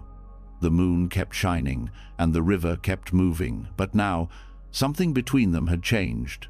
Not their paths, but their understanding. Moral of the story: peace does not always come from stillness. It can come from being seen. Like the moon singing to the river, presence itself can heal. We don't always need answers or change. Sometimes we just need quiet light to remind us we are already whole, even as we move. The next story is called The Gate That Opens When You Sit. There was an old temple nestled between tall, wind-worn cliffs, where the path to the inner courtyard was marked by a wooden gate, broad, aged, and forever closed. Carved above it were 3 words: "Enter by stillness." Pilgrims came from far away, drawn by the mystery, yet no one had ever seen the gate open. Many tried to push it, pull it, or climb over it. Some grew frustrated, believing it was only a symbol. Others turned back, thinking they had been misled, but the monks never explained. They simply bowed to each traveler, swept the stones, and returned to their silence. One day, a young man arrived, worn from searching. He had studied in many monasteries, listened to many teachers, and read every book he could find. Yet his heart still felt restless, like a bird beating against its own cage. He approached the gate and asked a nearby monk, "How do I enter?" The monk said only this: "Sit." The man frowned. "For how long?" The monk bowed. "As long as it takes." So the young man sat. At first, his thoughts raced. He doubted the monks, doubted the temple, doubted himself. But there was nowhere else to go, and so he stayed. Morning became afternoon. Shadows lengthened. The wind grew quiet. And then something began to soften, not outside him, but within. His breath grew slower. The ache in his chest quieted. He was no longer seeking a gate to open. He had stopped trying to get somewhere. He was simply here. At that moment, the gate creaked. Slowly, silently, it began to open without being touched. He looked up in awe. Behind it, a garden, simple, still, full of light. No grand reward, no sudden transformations, just peace, waiting. A monk stood on the other side and smiled gently. "The gate never opens when pushed," he said. "It opens when you stop pushing." Moral of the story: the path to peace is not found through effort, but surrender. When we stop chasing, stop forcing, and simply sit with what is, something within us unlocks. The door we seek does not lead somewhere else, it opens to where we already are. The next story is called The Paper Crane's Last Flight. In a quiet room at the back of a small countryside temple, an elderly monk sat alone by the window, folding paper cranes. He had done this every evening for years. Each crane was carefully made, precise in its folds, delicate in its form. No one knew how many he had made, perhaps hundreds, perhaps thousands. They hung from strings along the beams, danced in the breeze, and gathered silently in corners like soft white memories. One day, a young monk entered, curious. "Why do you fold these?" he asked gently. "They're beautiful, but they don't fly." The old monk smiled, his hands never stopping. "Ah, but they do, just not in the way you think." The young monk sat beside him, watching. "What happens to them? Do you keep them all?" The elder paused, holding one half-folded crane in his palm. "No," he said. "Each time I finish one, I place it in the river the next morning. I watch it float, and I let it go." The boy furrowed his brow. "But you spend so long creating them, only to release them. Isn't that wasteful?" The elder looked out the window, where the sun had just begun to set. "When I was young, I held on too tightly to things. Dreams, people, mistakes. I thought love meant holding. But love also means release. These cranes are prayers for people I've lost, for moments that hurt, for hopes that changed shape." He placed the final fold into the paper, then pressed the crane gently between his palms. Each crane is one breath of healing, and their flight is in the letting go. That night, he folded his final crane. His hands, once steady, trembled with age. But this last one, was made with deeper silence, greater softness. In the morning, the young monk followed him to the river. The elder placed the crane on the water and watched it drift slowly out of reach. He didn't speak. He didn't cry. He simply bowed. And the boy, for the first time, understood. Some things are meant to be carried, and some are meant to be released. Moral of the story: letting go is not the end of love, it is the completion of it. Like a paper crane's last flight, release is where beauty finishes its shape. We heal not by holding forever, but by folding gently and setting it free. The next story is called A Grain of Sand's Enlightenment. At the edge of a vast desert, where wind shaped the dunes into endless waves, there lay a single grain of sand. Small, nearly invisible, it had once been part of a towering cliff, proud and unmoving. But over time, rain, sun, and wind wore the cliff down, and the grain tumbled, breaking, falling, finally landing in the sea of countless others. The grain of sand, now alone, felt forgotten. I was once something solid, it thought. Now I am lost in the endless shifting. It tried to understand its place. Surrounded by billions of others, it asked, what meaning is there in being so small? One morning, a Zen master walked barefoot across the dune, each step quiet and slow. He often came to the desert alone, saying it spoke in ways the world did not. As he paused, he knelt and scooped a small handful of sand. Among the grains was the one who longed to be seen. The master let the sand slide slowly through his fingers. Only one grain remained on his palm. He looked at it, smiled softly, and whispered, "This too is the whole." He placed it back on the dune and bowed. The grain of sand, though silent, heard something. For the first time, it stopped comparing. It stopped longing for the cliff it once was. It felt the warmth of the sun above, the breeze around it, the presence of others close by. And in that stillness, a quiet knowing arose. I am not less than the mountain. I am part of it. I am not separate from the desert. I am the desert. Nothing about its form changed. It did not rise or glow or speak, but it no longer wished to be more. It had touched the truth that even the smallest thing, when seen with wisdom, contains everything. Moral of the story: we are not measured by our size, our past, or our place in the world. Like a single grain of sand, each of us carries the whole within. Enlightenment does not require becoming more. It is the simple, silent knowing that we were never less. The next story is called The Drum Played Only by Thought. In a remote temple perched above the clouds, there was a drum, said to be unlike any other. Carved from the wood of a tree that had grown for 1,000 years, stretched with hide softened in silence, the drum stood at the center of the meditation hall. But what made it extraordinary was this: it had no mallet, and no one ever struck it. Still, the monks claimed it played. New visitors often laughed at the idea. A drum that plays without sound, they'd scoff. Without hands? But the monks only smiled and continued their sitting. One day, a young woman came to the temple no to mock, but to understand. Her heart had been restless for years. She had wandered from place to place, believing peace was something she could chase. Now she sat before the drum, unsure of what to do. "Should I try to play it?" she asked one of the elders. He shook his head gently. "It plays only when you do not seek to hear it."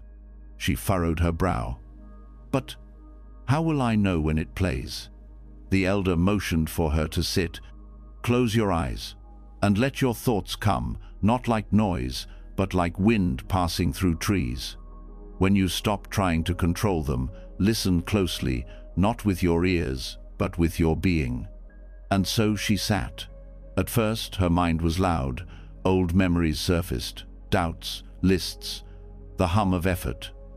But gradually, as her breath deepened, a softness entered. Her thoughts became like shadows drifting on water. She was no longer inside them, just beside them, watching. In that stillness, she felt something. A vibration, a rhythm. No sound, but the sensation of a beat within her chest, her bones, her breath. As if the drum was echoing her surrender. As if the stillness itself had become music. When she opened her eyes, the elder was smiling. "It played," she whispered, tears on her cheeks. He nodded. "Yes, the drum plays not through sound, but through silence that is fully heard." Moral of the story: true awareness does not shout, it pulses quietly beneath thought. When we stop grasping and begin to simply be, even silence becomes music. The deepest truths are not heard with the ears, but felt with the soul willing to listen. The next story is called Zen Beneath the Snow-Covered Footsteps. In a mountain temple where the winters were long and the silence deep, snow would often fall so softly that even the sound of breath seemed to disappear. The monks moved carefully during those months, their footsteps muffled, their voices hushed, as if the world itself had entered a sacred stillness. One morning, after a night of heavy snowfall, a young monk woke early and stepped outside. The ground was pure white, untouched, no prints, no signs of movement. It looked as if time had paused. He hesitated. "I don't want to disturb it," he whispered to himself. Behind him, the old abbot approached slowly. "Why do you hesitate?" he asked. The boy replied, "It's too perfect. If I walk, I'll ruin it." The abbot smiled, then stepped forward, leaving a trail of footprints behind him. He walked without hesitation across the snow, then turned. "Nothing you do ruins the snow," he said. "It's not here to stay unchanged. It's here to receive." The young monk followed, step by step, feeling the snow give beneath his feet soft, yielding without resistance. Each step left a mark, but none caused harm.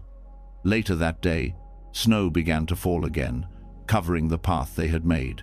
Within hours, it was as though they had never walked there at all. The boy sat in meditation that evening, thinking about the snow. His thoughts, once loud, once troubling, now seemed the same. Temporary, passing. Not something to fear or avoid, but something to step into gently, then let go. He realized that even his mistakes, his doubts, his questions, were only footsteps in snow. The next morning, he walked through the temple grounds with a quiet heart, not afraid of leaving prints, but no longer needing to preserve perfection. Moral of the story: every step we take leaves a mark, but none of it is permanent. Like snow that receives without judgment, life softens our weight and eventually renews itself. Peace does not come from walking without flaw, it comes from walking gently, knowing that nothing we do must last forever to hold meaning. The next story is called A Garden Grown from Old Wounds. At the edge of a long-forgotten battlefield, where the ground had once been scorched and soaked with sorrow, there stood a garden unlike any other. It was not marked by perfect rows or neat paths.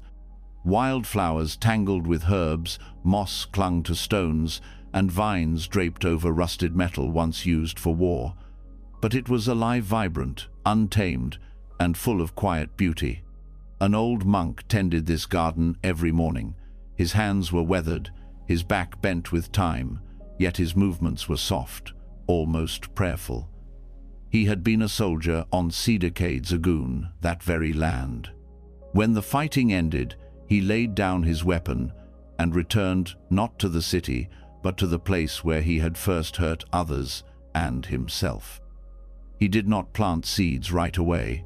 For years, he only cleared the earth with trembling hands, rocks soaked in memories, bones buried in silence. Every inch of soil told a story of pain, but he did not turn away. He bowed to the broken ground and began to listen.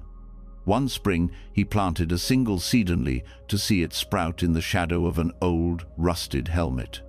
Still, he let it grow.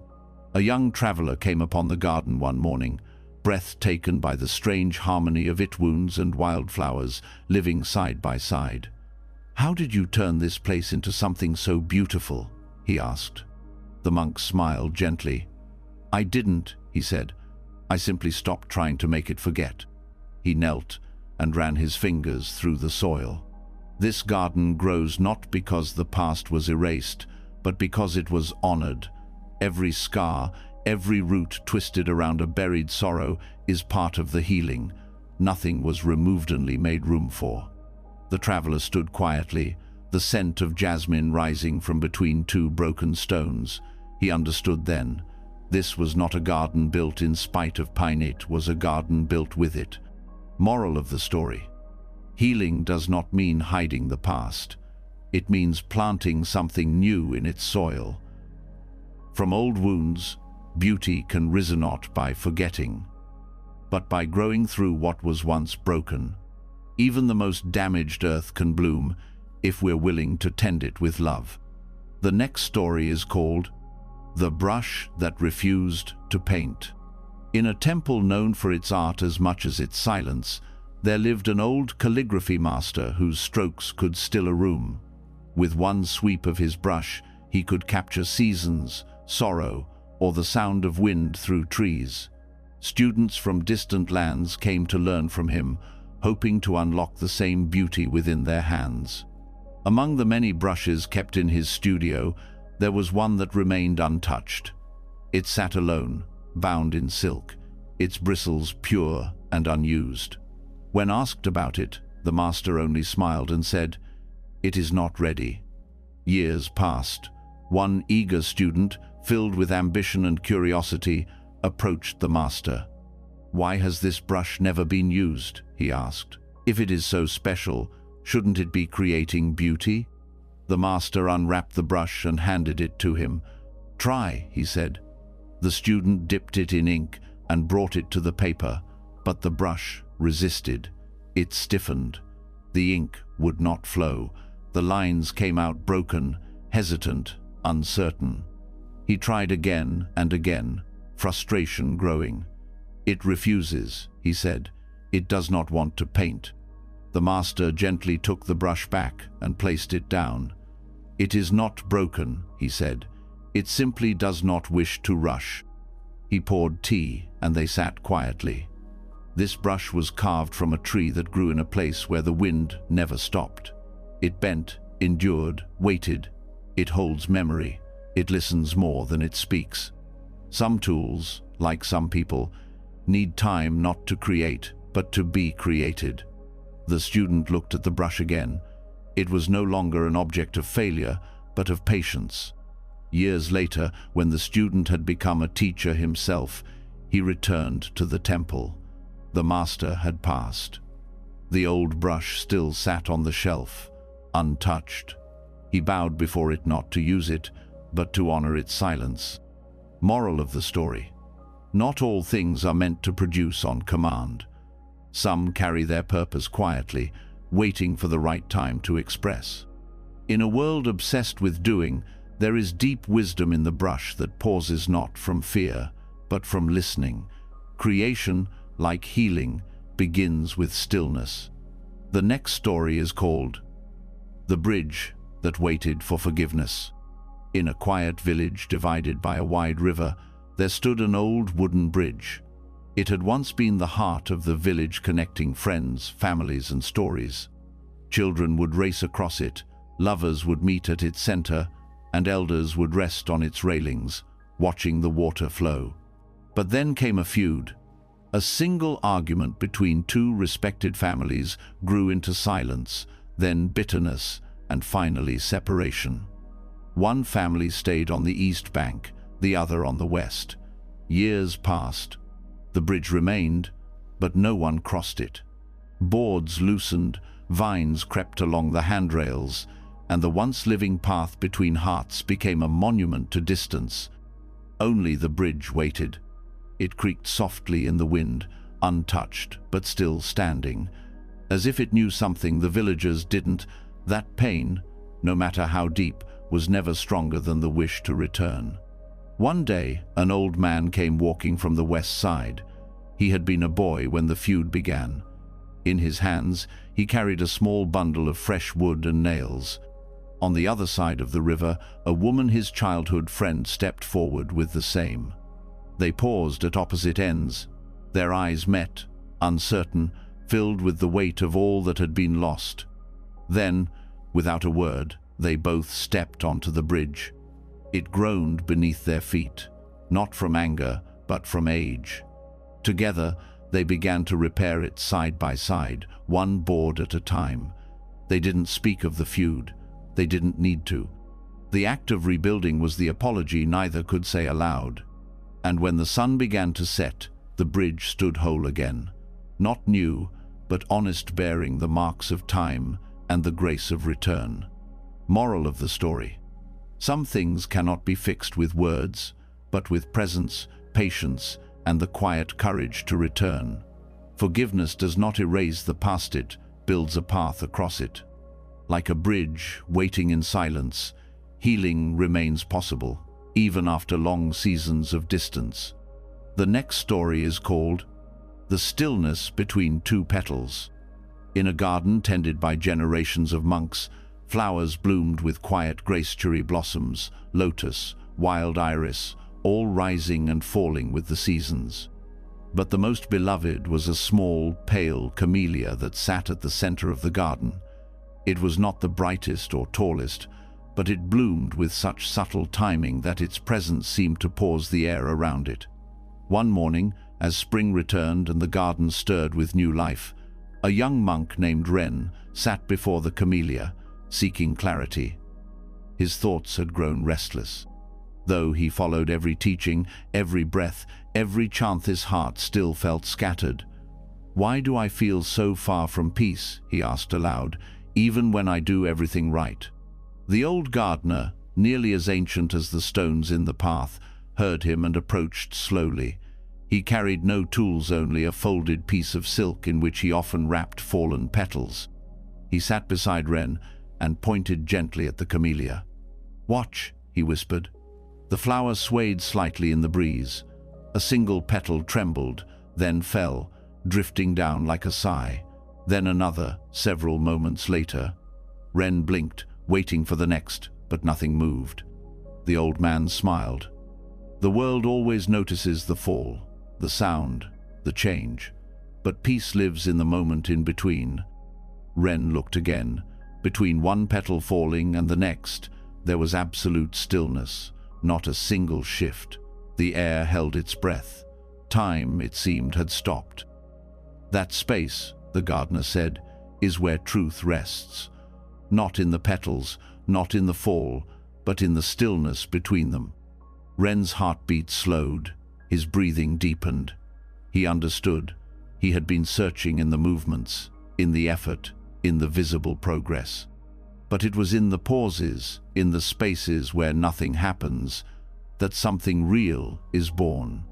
That day, he sat longer than he ever had, watching, not waiting, breathing, not chasing, just being in the stillness between everything else. Moral of the story: true peace does not live in the noise, or even in the beauty, it lives in the quiet space between. In the stillness between two petals, we are reminded that what matters most is not what moves, but what holds everything when nothing is moving at all. The next story is called The Monk Who Forgot to Speak. There was once a monk who entered the monastery at a very young age, filled with questions and excitement. He was eager to learn, eager to teach, eager to be heard. In his early years, he was known for his voice, clear, confident, always ready with an answer or a lesson. His words flowed like water, and many came to listen. But over time, something changed. It wasn't sudden. There was no injury, no vow of silence, no dramatic choice. It happened quietly, like the slow falling of snow on a mountaintop. He began to speak less. Not because he was unsure, but because he was beginning to hear things he never had before. The sound of the wind through pine needles, the way morning light moved across the stone floor, the pauses between a fellow monk's tears. the echo of breath inside his own chest. These things, he realized, said more than words ever could. One morning, a young novice asked him a difficult question about suffering. The monk opened his mouth to reply, but nothing came. Not from confusion, but from knowing that no answer he could give would ever be as honest as sitting with the question itself. So instead, he sat beside the novice, quietly. They watched a heron land near the pond. Leaves fell, the breeze passed, and without a single word, the novice began to cry. Not from sadness, but from something deeper recognition, a truth without explanation. From then on, the monk rarely spoke. His presence became his teaching. People still came to see him not for his words, but for the silence that surrounded him. It was said that his quiet could calm storms in the heart, that even his breath taught lessons the mind couldn't hold. He had not taken a vow, he had simply allowed silence to become enough. Moral of the story: wisdom does not always speak, it listens. In a world loud with answers, sometimes the deepest truth is found in quiet presence. When we stop trying to explain everything, we make space for what words cannot hold. And in that space, healing begins. The next story is called "The Moon's Reflection Never Complains." There was once a monk who lived by a quiet lake, far from the cities and their noise. Each evening, he would sit on the worn dock and gaze at the moon as it floated gently above the still water. The reflection shimmered with each ripple, soft and silver, never resisting the movement, never breaking, only bending with grace. The monk had come to this place after years of struggle. His heart carried many wounds: betrayal by someone he trusted, guilt from harsh words spoken in anger, the ache of not being able to forgive himself. Though he had read every sutra and followed every ritual, peace remained just out of reach. He felt as if he were always chasing calm, but never becoming it. One evening, as clouds passed slowly across the sky, he turned to his teacher and said, "My mind is like the surface of this lake, always disturbed, always reflecting what I don't want to see. My pain, my failures, the things I try to push away, they always return." The teacher, silent for a while, finally said, "Look again at the moon's reflection. Does it complain when the water ripples?" The monk stared. The reflection danced slightly, shifted with the wind. Blurred, yet it was still the moon. Untouched, always whole. The teacher continued, "The water moves, but the moon is still, and the reflection never shouts, never argues with the waves. It simply appears however it can, in whatever the lake offers." The monk's chest ached. He realized then that his suffering came not only from pain, but from his resistance to it, his demand that the reflection be perfect, that the surface never move. But the moon never needed the lake to be still. It never judged its own image. It simply showed uplight meeting water, no matter the shape it took. That night, for the first time, the monk stopped trying to quiet his mind. He let it ripple, let it reflect. And in doing so, he finally saw the peace that had always been shining above him. Moral of the story: you are not the ripples in your mind, you are the light behind them. Like the moon, your truth remains untouched, even when reflected through pain. When we stop demanding stillness and begin accepting the movement, we discover that nothing can dim what we truly are. The next story is called "When Lanterns Drift Without Wishes." In a village by the sea, every year on the night of the last full moon, the people would gather at the shore to release floating lanterns into the dark water. Each lantern carried a wish written in ink, sealed with hope.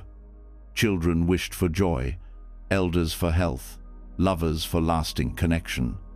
The ocean, they believed, would carry their dreams to the sky. But one year, a woman named Sora came to the shore with no wish in her heart. Her husband had passed only weeks before. Grief clung to her like wet clothes, heavy and cold. She watched others smile as they lit their lanterns, hands trembling not with sadness but with anticipation.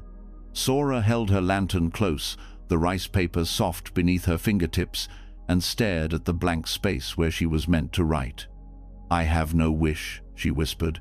"I can't ask for anything when I feel nothing." She turned to leave, but an old monk who had lit no lantern of his own stepped gently beside her. He looked down at her unmarked paper and said, "Then let it go just as it is." Sora blinked through her tears. "But it's empty." The monk nodded. "Yes, so is the sky, so is the sea, so is the heart after breaking. But emptiness is not a void, it is a space ready to hold something new. Let it drift, not to ask for anything, but simply to be." With trembling hands, Sora lit her lantern. No wish, no words, only light. She placed it on the water, and it floated slowly away, drifting among the others, yet somehow more honest in its silence. The glow of the flame shimmered across the surface, a soft heartbeat in the darkness. And in watching it go, something loosened inside her. Not the grief, not yet, but the need to resist it. For the first time, she felt she didn't need to fix her pain only to let it float. Moral of the story: not every moment needs a wish. Sometimes, healing begins by letting go without needing anything in return. When we release what we carry without expectation, without words, we create space for light to return on its own. Even the empty lantern carries grace. The next story is called "The Path Swept by the Mind Alone." Deep within a forest where few dared to travel, there was an old stone path winding through moss and fallen leaves.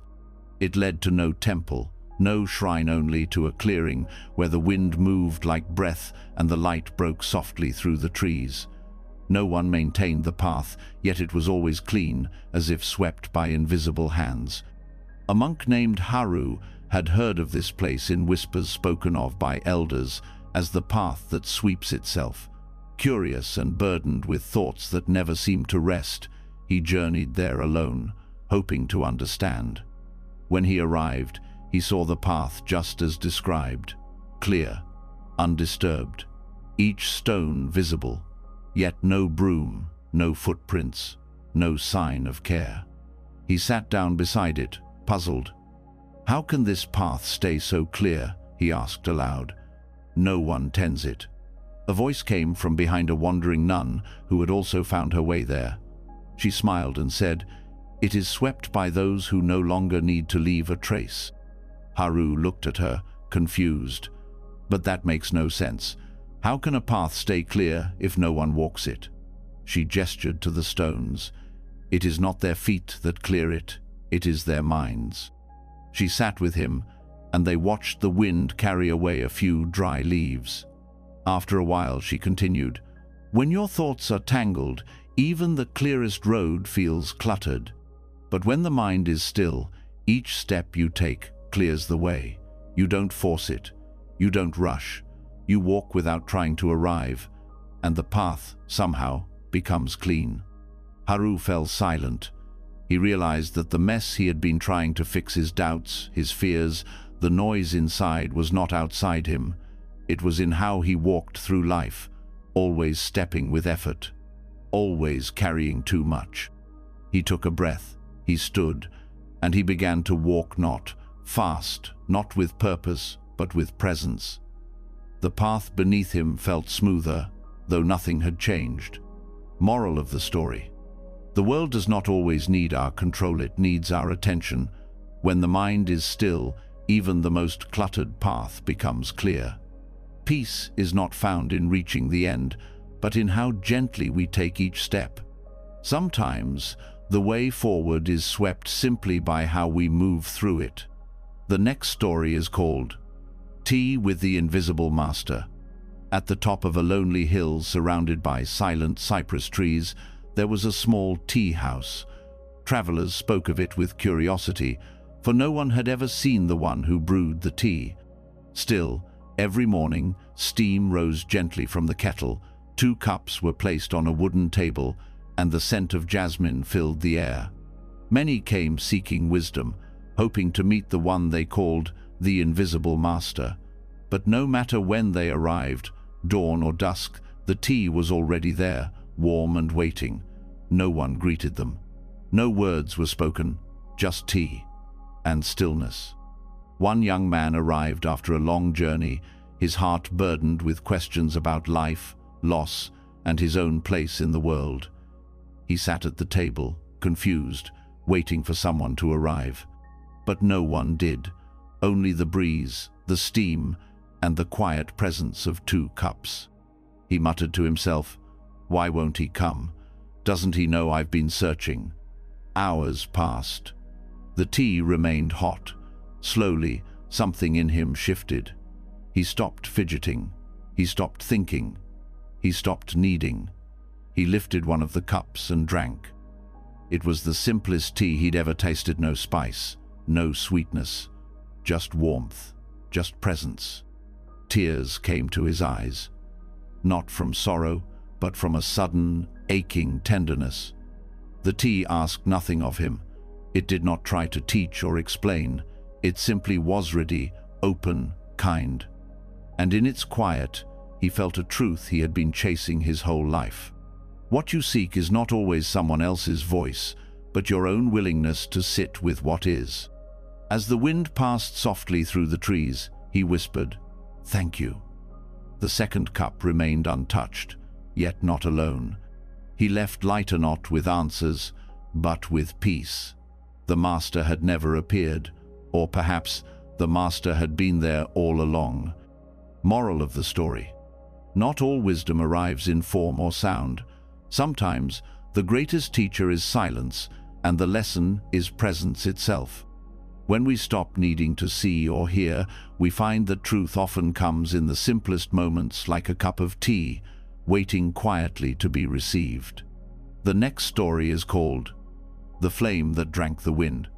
In a high mountain temple where nights were colder than silence, there was a tradition held each winter. The monks would gather in the central hall, place a single candle on the altar, and sit in stillness until dawn. The rule was simple: no one could speak, and no one could shield the flame. It had to survive the night on its own. The candle was small, the hall drafty. The wind often found its way through unseen cracks. Many believed the flame would never last, but each year, somehow, it did. One bitter night, a young monk named Sora sat in the circle for the first time. His heart was filled with questions, not all of them gentle. He had recently lost someone he loved, and though he had come to the temple seeking peace, all he found was emptiness. His grief felt too loud for silence, too fierce for stillness. As the night deepened, wind slipped through the old wooden walls. The flame flickered violently, leaning, bowing, nearly vanishing. Sora's breath caught in his chest.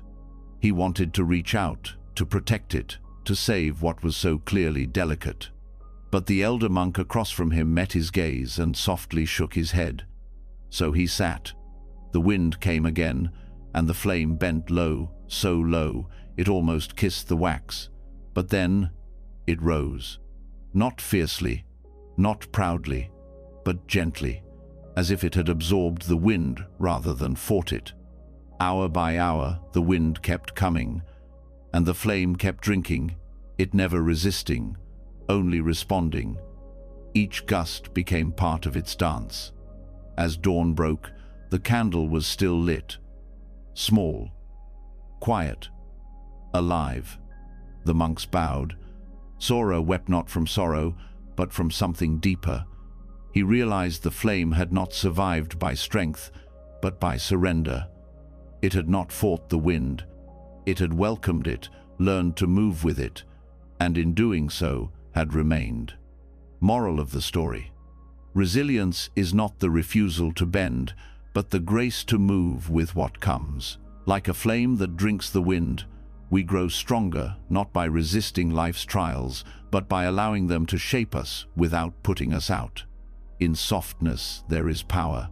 In surrender there is survival.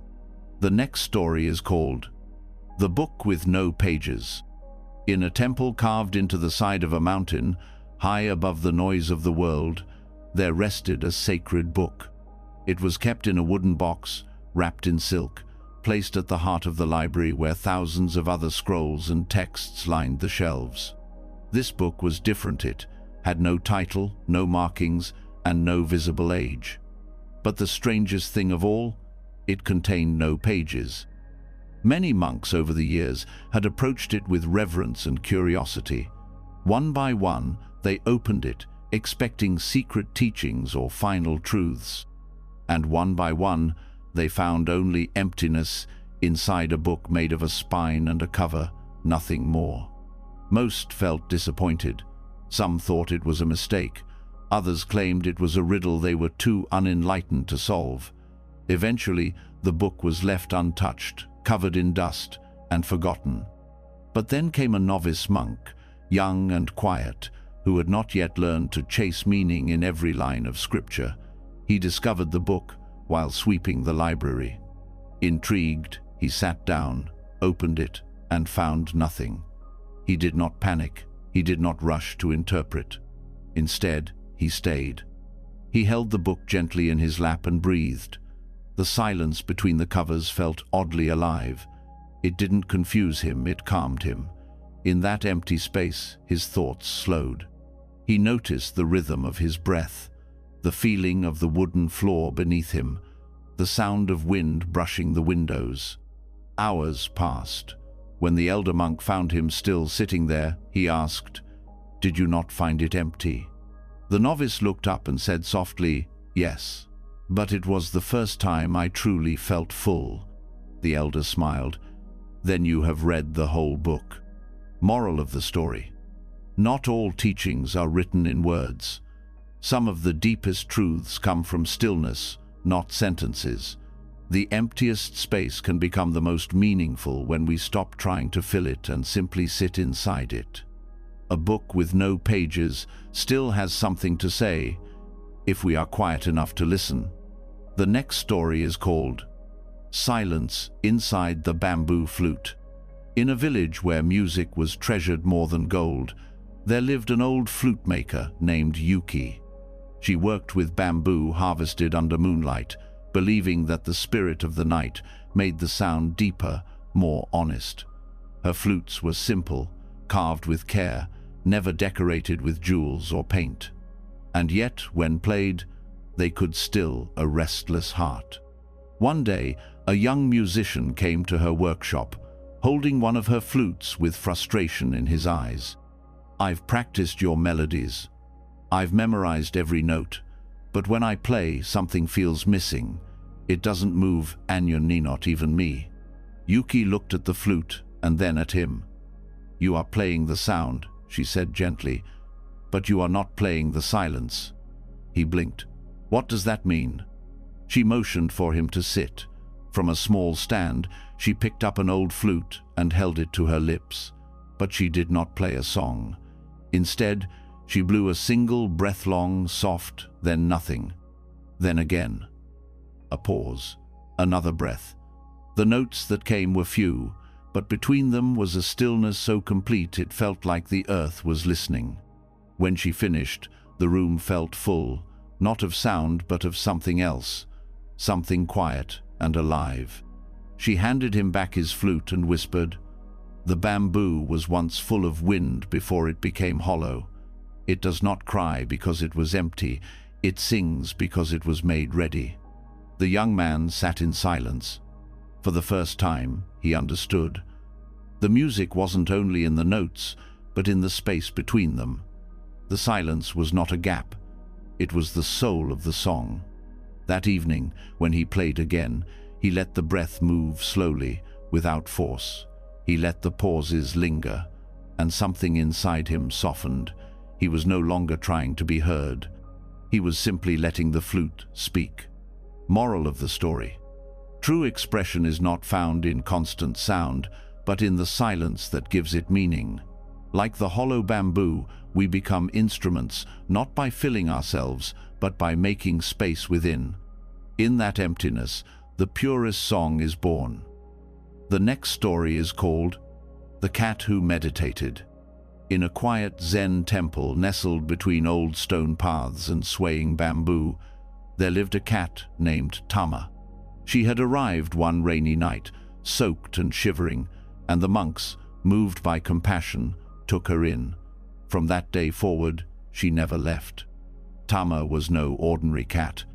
She never chased birds. She never meowed for food. She never played. Instead, each morning before sunrise, she would enter the meditation hall and sit perfectly still at the back of the room. While the monks closed their eyes and followed their breath, Tama would curl her tail around her body, eyes half-lidded, unmoving, silent.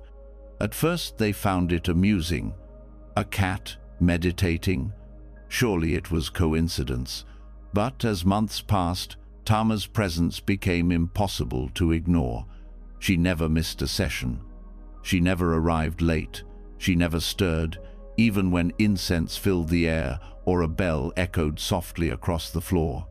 One day, a young monk, troubled by his wandering thoughts and anxious mind, approached the abbot in frustration. "I can't quiet my thoughts," he said. "I try so hard to be still, but I keep failing. My mind is a storm." The abbot simply nodded toward the back of the hall, where Tama sat, unmoved. "She doesn't try," the abbot whispered. "She just is." The monk frowned. "But she's just a cat." "Yes," the abbot said, smiling. "And yet she shows us the way." The monk began observing Tama closely. He noticed that she didn't resist her surroundings. She didn't fight her instincts. She didn't judge her stillness or measure her progress. She simply returned again and again to the same spot, present, calm, alive. And slowly, the monk stopped forcing stillness. He stopped measuring the silence. He began to sit like Tama, breathing, being, nothing more. Years later, monks who visited the temple spoke of the cat who never missed a sitting.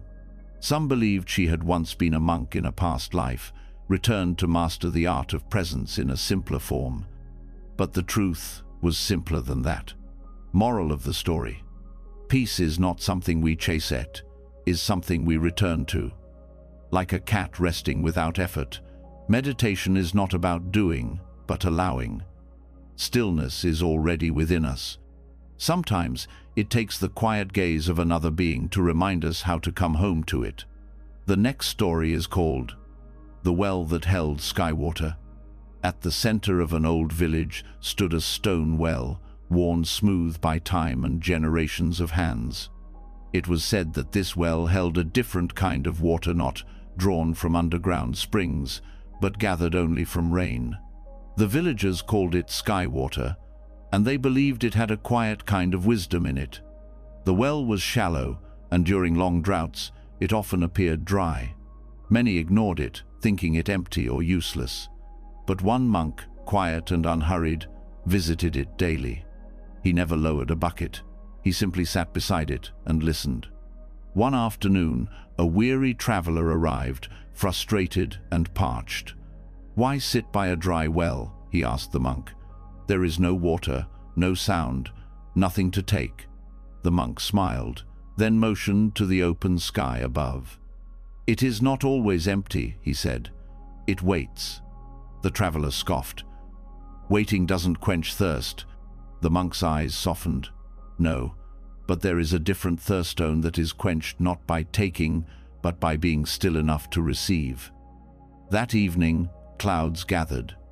Rain fell softly through the night, and by morning, the well shimmered with clear water, so calm it reflected the entire sky. The traveler returned, drawn by something he didn't understand. He looked into the well and saw his own, face-tired, yes, but also peaceful, for the first time in many days. The monk whispered, "The well does not chase the rain. It doesn't reach, doesn't beg, it simply opens. And in that openness, the sky finds its way in." The traveler knelt beside the well, dipped his hand in the cool water, and drank slowly. He said nothing, but in his silence, he understood that not all nourishment comes from seeking, some from waiting, some from surrender. Moral of the story: There are parts of the soul that cannot be filled by effort, only by openness. Like a well that holds sky water, we find healing not through force, but through stillness that welcomes life in its own time. What is meant for us will find us when we are ready to hold it. The next story is called The Master Who Cried at Butterflies. In a small mountain village, surrounded by fields of wildflowers and silence, there lived a Zen master who was known not for his sternness, but for his tenderness. He had guided many through sorrow, anger, and confusion, but there was one thing he was most remembered, for he cried when he saw butterflies. Not every time, not every butterfly, but sometimes, in the middle of teaching or walking in the garden, he would pause, his eyes following the slow, drifting dance of a winged creature, and tears would quietly fill his eyes. One day, a student saw this happen and grew confused. "Master," he asked gently, "why do you cry at something so light, so beautiful?" The master smiled, wiping his eyes without shame. "Because they remind me." "Of what?" the student asked. The master paused. "Of everything we try to hold that was never meant to stay, of how soft life is, of how grief and beauty often wear the same wings." He went on to explain how years ago he had lost someone he loved deeply, a partner, a friend, a presence who had once made the world feel whole. In the months that followed, he had tried to stay strong, to teach, to meditate, to transcend his sorrow, but nothing worked. Then, one morning, while sitting alone, a butterfly landed on his hand. It stayed for a few long breaths, unmoving, and in that moment, something inside him softened. The butterfly was not there to heal him or to explain anything. It was simply there, fragile, brief, silent, and he finally cried.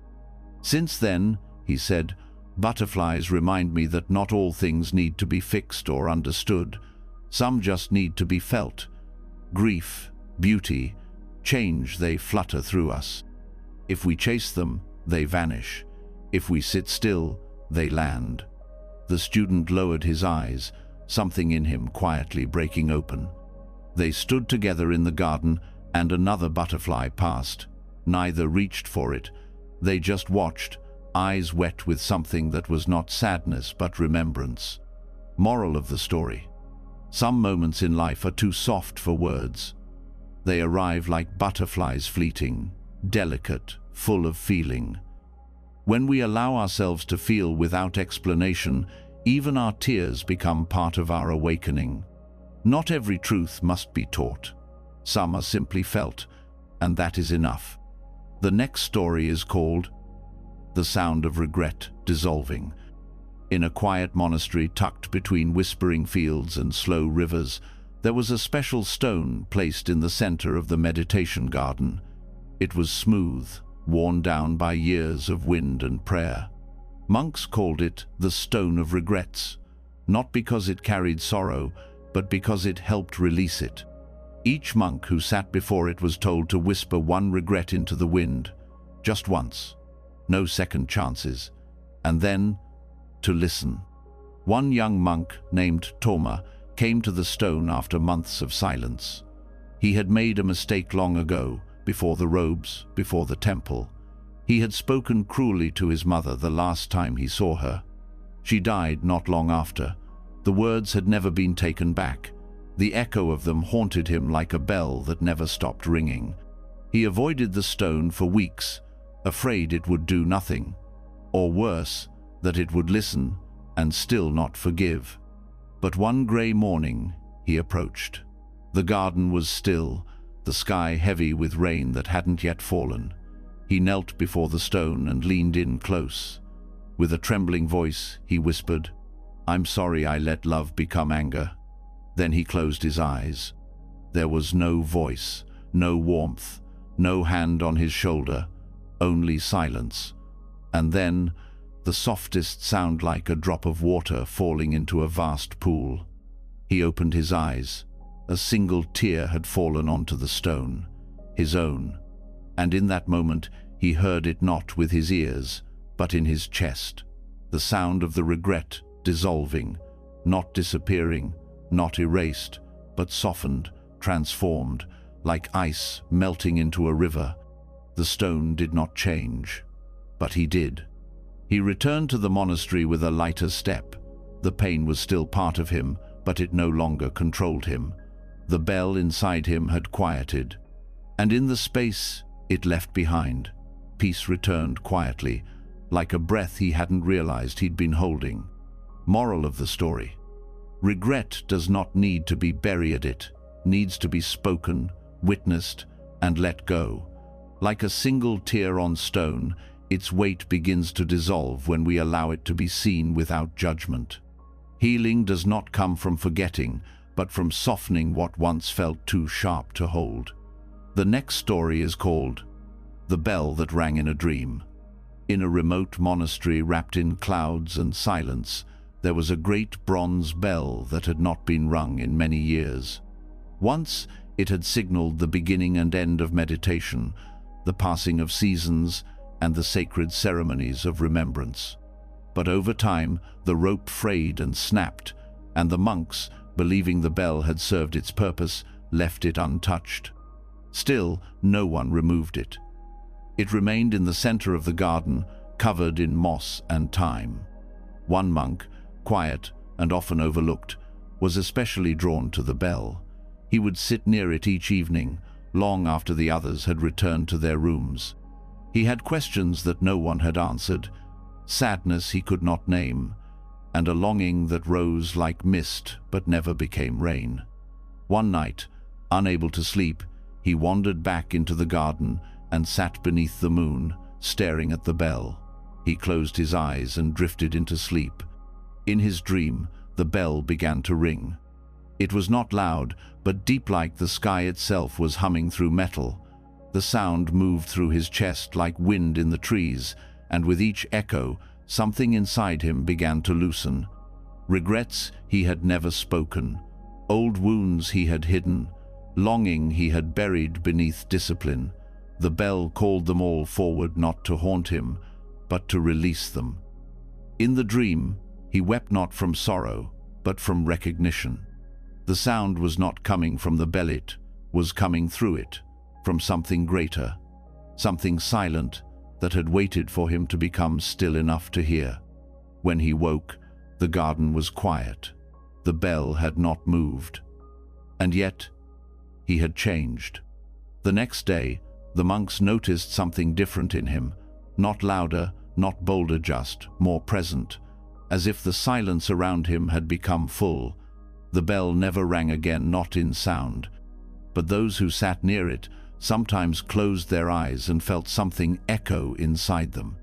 Moral of the story: some awakenings do not come in words or noise, but in dreams, in silence, in moments we cannot explain. The bell that rings in the heart does not need to move to be heard. When we become still enough, life sings through you, and in that song, healing begins. The next story is called Leaves Carried by Forgotten Prayers. In the hills where temples slept beneath thick canopies of trees, there was an old shrine wrapped in vines and silence. No monks lived there now. The incense no longer burned. The walls had softened with moss, and nature had quietly taken back what once was sacred.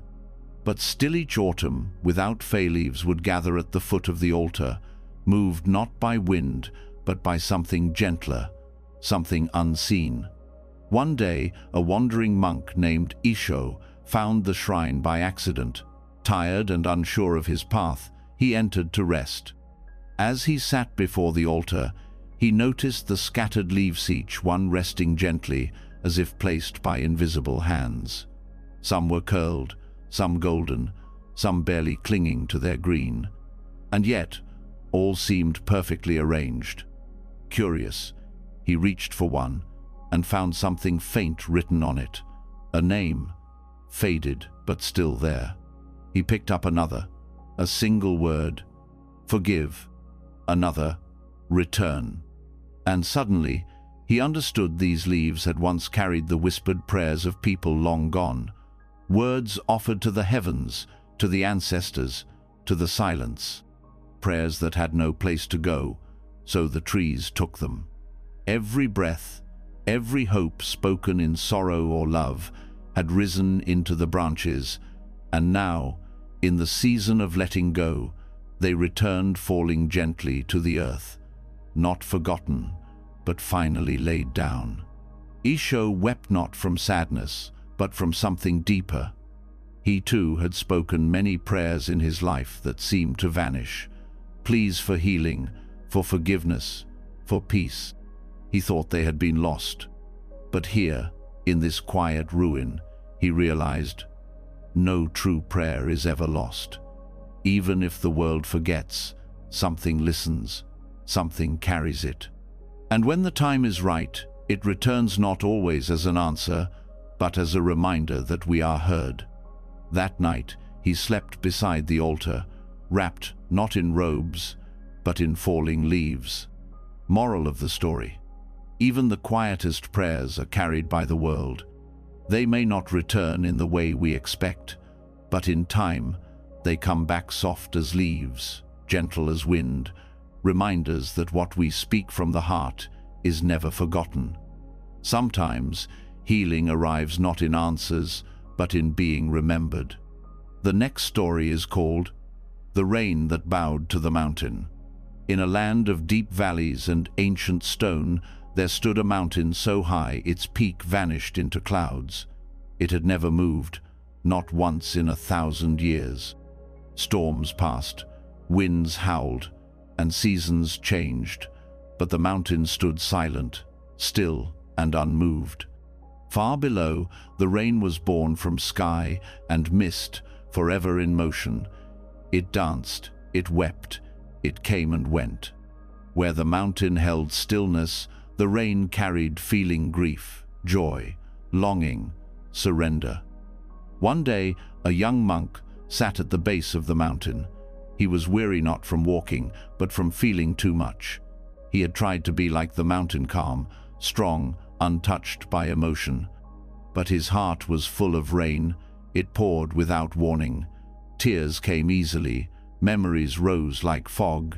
He thought this made him weak. As he sat beneath the grey sky, a soft rain began to fall.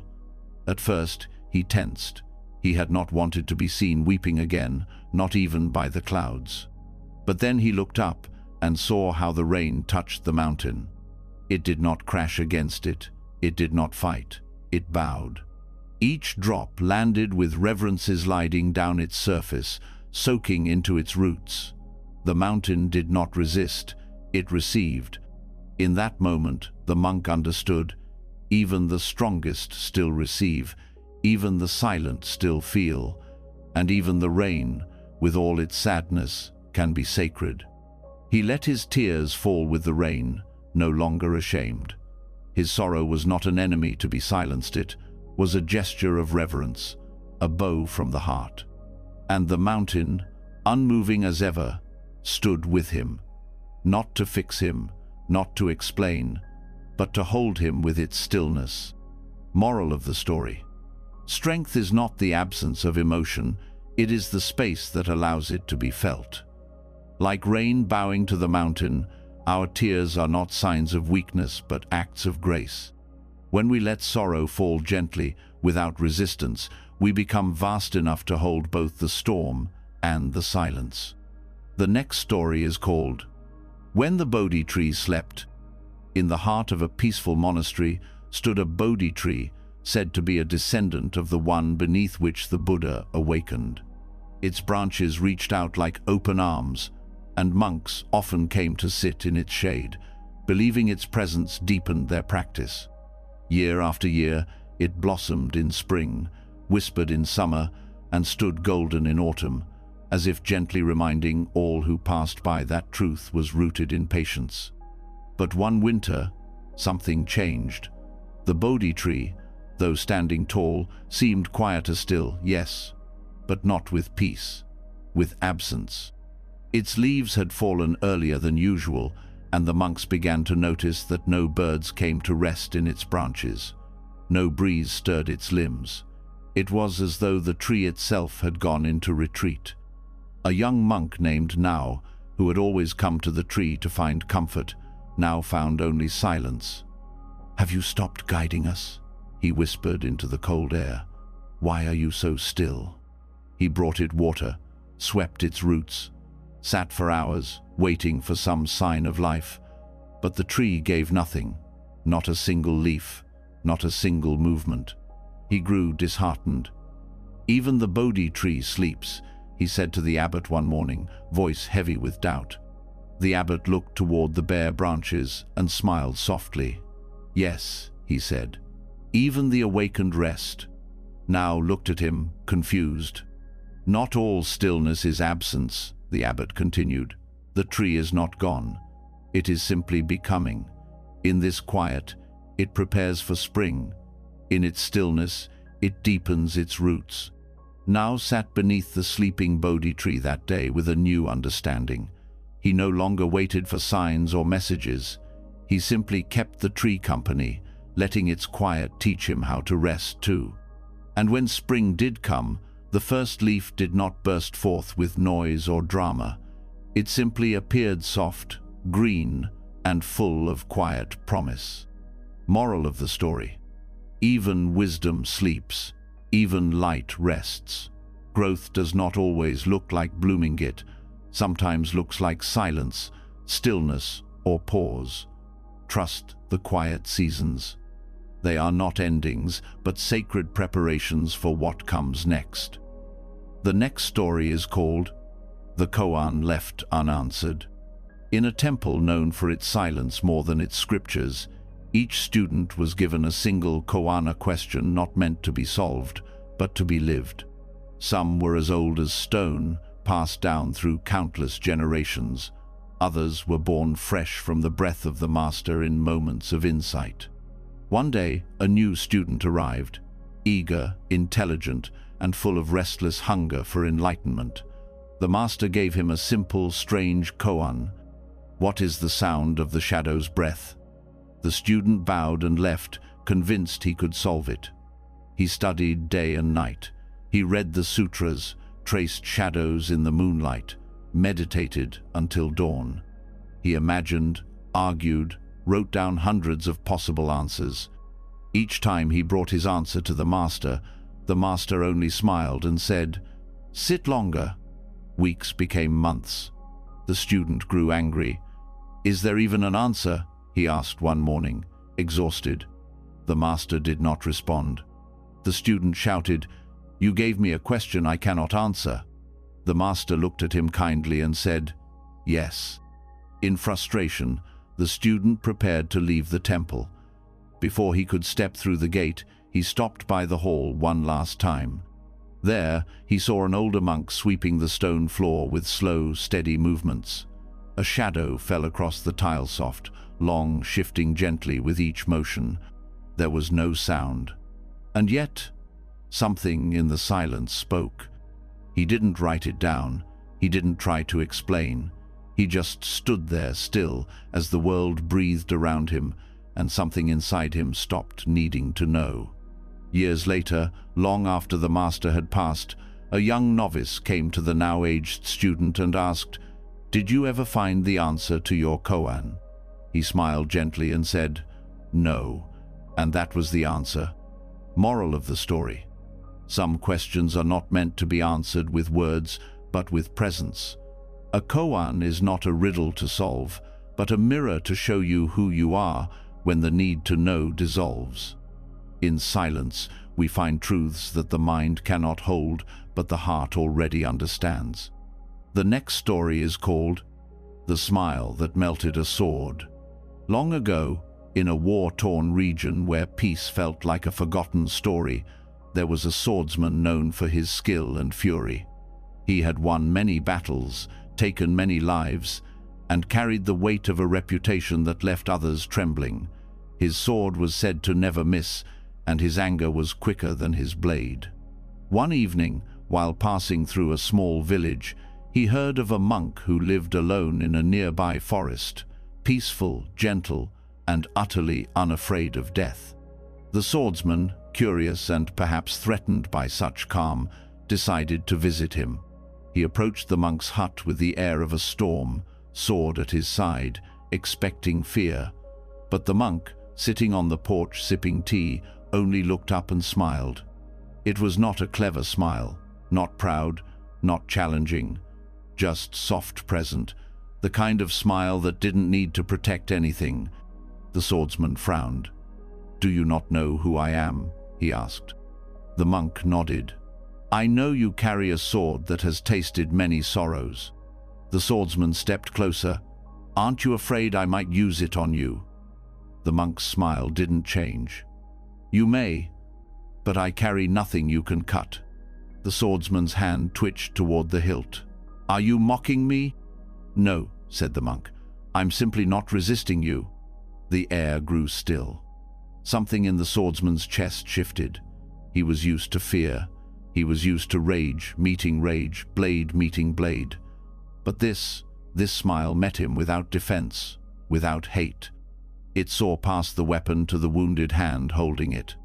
He stood frozen not by the monk's power, but by his own reflection in the monk's eyes. He suddenly felt tired. The sword in his hand felt heavier than ever before. He sheathed it. "Who taught you that smile?" he asked quietly. The monk looked at the tea in his cup. "Pain," he said, "but also forgiveness." Moral of the story: true strength does not come from the blade, but from the heart that no longer needs to draw it. A single, honest smile free of fear, full of compassion, can disarm what even steel cannot. In that moment, love becomes sharper than any sword. The next story is called The Prayer That Echoed in Stone. In a high mountain pass, where the wind howled through narrow cliffs and the cold bit into bone, there stood a lone stone shrine. No walls, no roof, just a carved figure of the Buddha sitting in stillness, weather-worn and surrounded by snow. Travelers rarely came that far. It was too remote, too difficult, too forgotten. But one monk made the journey every year. He brought no offerings. He carried no scriptures. Only a single prayer whispered beneath his breath, the same one he had spoken since he was a boy. It had begun as a plea for healing, for clarity, for something to fill the ache inside him. When his parents died in a fire, it was the only thing he had left, the sound of that prayer in the darkness. For many years, it felt like nothing answered. He would speak, and only silence followed. The wind, the stone, the empty sky. Still, he returned, year after year, until one winter, already old and bent with time, he arrived at the shrine once more. Snow had gathered at the Buddha's feet. His knees ached. His voice trembled. But the prayer came anyway, soft, worn, true. As he bowed, something strange happened. It wasn't a voice, not a vision, just a feeling deep and steady, as if the stone itself had been listening all along, as if the wind that had once carried his words away had carried them back, not to be answered, but to be held. He placed his hand on the stone. It was cold, unyielding, and yet, in its stillness, he felt warmth rise within. He had spent his life waiting for the echo of his prayer, but now he saw it had always been echoing not back to him, but through him. The prayer had changed him, softened him, shaped him into something that no longer needed an answer. Moral of the story: some prayers are not meant to be answered, they are meant to echo. In repeating them, we are not calling out to be saved, we are learning to listen. Even stone hears what is spoken with sincerity. And sometimes, the silence that follows is not absence, but presence that has waited patiently all along.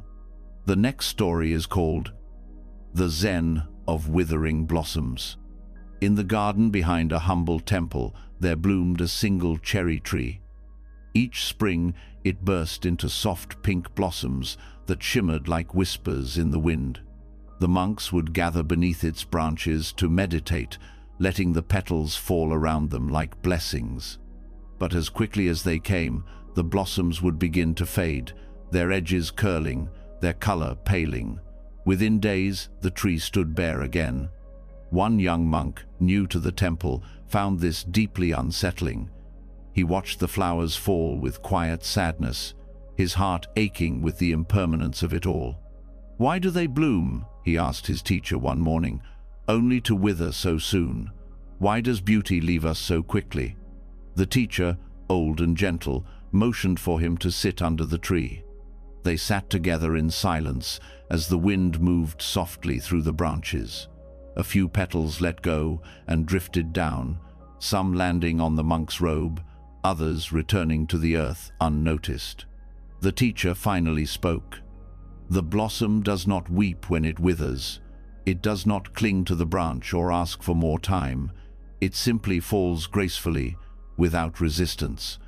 In that, it teaches us what freedom looks like." The monk looked at the fallen petals around him. "But it hurts to see them go." "Yes," the teacher said, "because your heart recognizes something true. You are not grieving the blossom, you are grieving the illusion that things should last forever.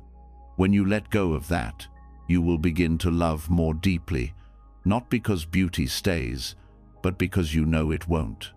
The young monk's eyes filled with tears, not from despair, but from a quiet opening in his chest, as if something rigid had finally softened. That evening, as the last of the blossoms floated down in the twilight breeze, he did not look away. He bowed to them not as a goodbye, but as a thank you. Moral of the story: what fades is not wasted. In its falling, beauty completes its purpose. When we stop grasping at what must pass, we begin to understand the heart of Zen, to love fully, knowing that all things wither and that in their withering they become whole. The next story is called A Rice Bowl Full of Echoes. In a quiet village near the foot of the mist-covered hills, an elderly monk lived alone in a weathered hut. He owned very little, just a robe, a staff, and an old clay rice bowl that he had used for over 50 years. The bowl was chipped, uneven, and had a faint crack along one side, but he treated it with the reverence of something sacred. Each morning, he walked barefoot into the village, with the bowl in his hands, accepting whatever was offered. A spoonful of rice, a sprig of herbs, sometimes only water. He never asked for more, and he never refused what was given. One day, a young monk visited the elder, eager to understand the secrets behind his calm.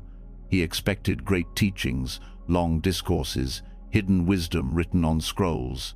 Instead, the old monk offered him tea and sat in silence. After a while, the young monk said, "Master, how did you learn to be at peace with so little?" The old man smiled and gently placed the rice bowl between them.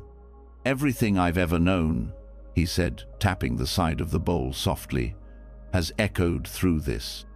The young monk stared at the bowl, confused. "It's just clay." "No," the elder whispered, "it holds the sound of every moment I was hungry, every kindness given to me, every lesson I received in silence, every time I thanked life with an open hand." He lifted the bowl to his ear, not as a performance, but with tenderness. "It holds echoes not in sound, but in memory, in presence, in practice." The young monk bowed his head, realizing the wisdom had not come from wealth of knowledge, but from the simplicity of attention. The bowl had received every moment, nothing wasted, nothing taken for granted. From that day forward, the young monk began to carry his own bowl with new respect, not just as a vessel for food, but as a witness to his life.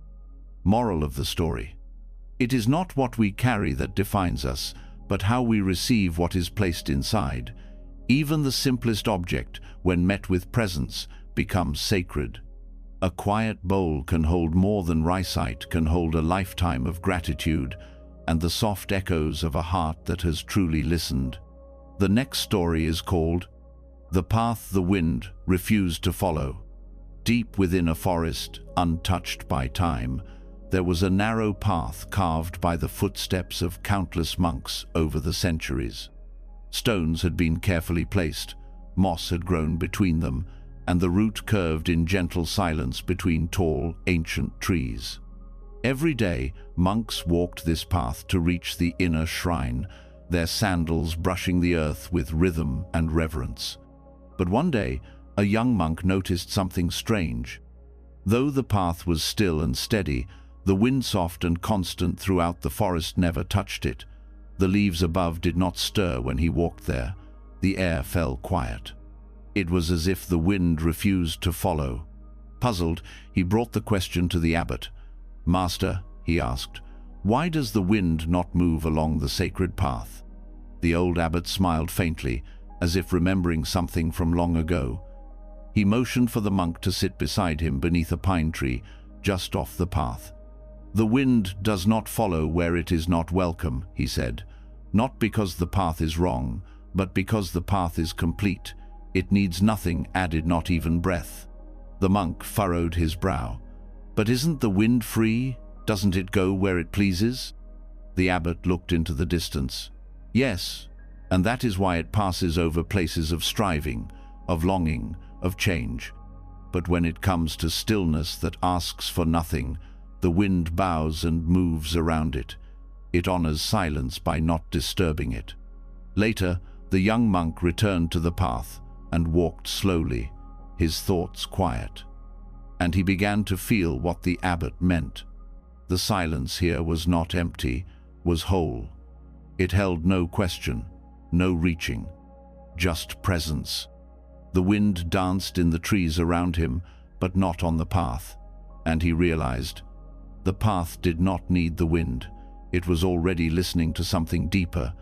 Moral of the story: true stillness invites no attention, no change. When we stop seeking, stop chasing, even the wind will step aside. The deepest peace is not where things move, but where they choose to remain untouched. In that space, the soul rests, needing nothing more. The next story is called The Candle That Gave No Light. In a dim corner of a mountain temple, behind an altar few visited, there sat a single candle tall, unused, its wick blackened but never burned. It had been placed there decades ago, during a ceremony long forgotten. The other candles had long since melted away, their flames flickering through seasons of meditation, prayer, and sorrow. But this one had never been lit. Many monks passed it without notice. Some assumed it was broken, others believed it had been left by mistake. One even suggested throwing it away, but the abbot quietly said, "Let it stay. It has its purpose." Years later, a young monk arrived restless, full of questions, full of fire. He wanted to do, to prove, to shine. He burned through tasks, through teachings, through his own strength. But no matter how much he did, something inside him remained dark, an emptiness he could not name. One evening, he wandered into the quiet room, seeking silence more than answers. There he saw the candle.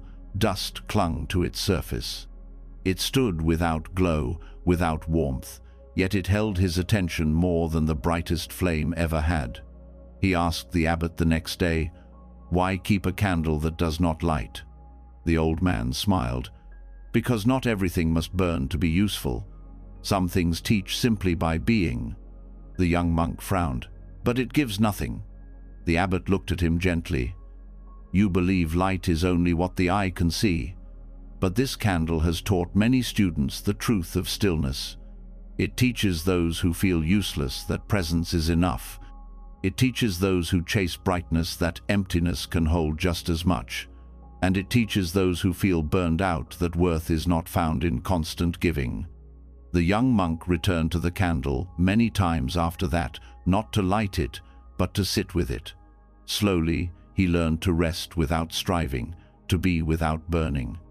And in the candle's quiet form, he saw himself not broken, not forgotten, just waiting to be understood. Moral of the story: you do not need to shine to have worth. Not all presence is light. Some lessons arrive in the unlit places, in stillness, in silence, in things left untouched. Even a candle that never burns can guide us by showing us how to rest without fear of fading. The next story is called When Stillness Had a Voice. At the center of a valley so quiet it seemed to breathe, there stood a meditation hall with no walls, just a roof held up by wooden beams and a stone floor smoothed by years of kneeling. Birds flew through it, rain passed across it, and the wind often sang between its columns. But what the monks treasured most about this place was not what moved, but what didn't.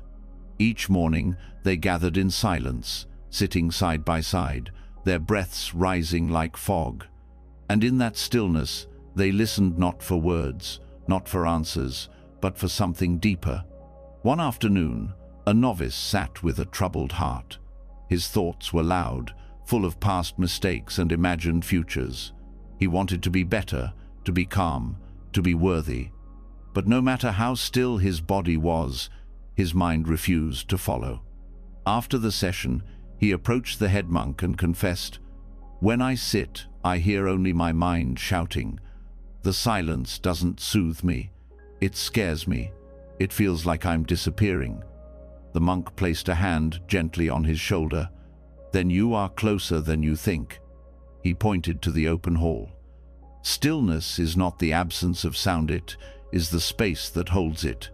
It is not blankness, but the background upon which everything arises. When you hear your mind shouting, it's not failure, it means you're finally listening.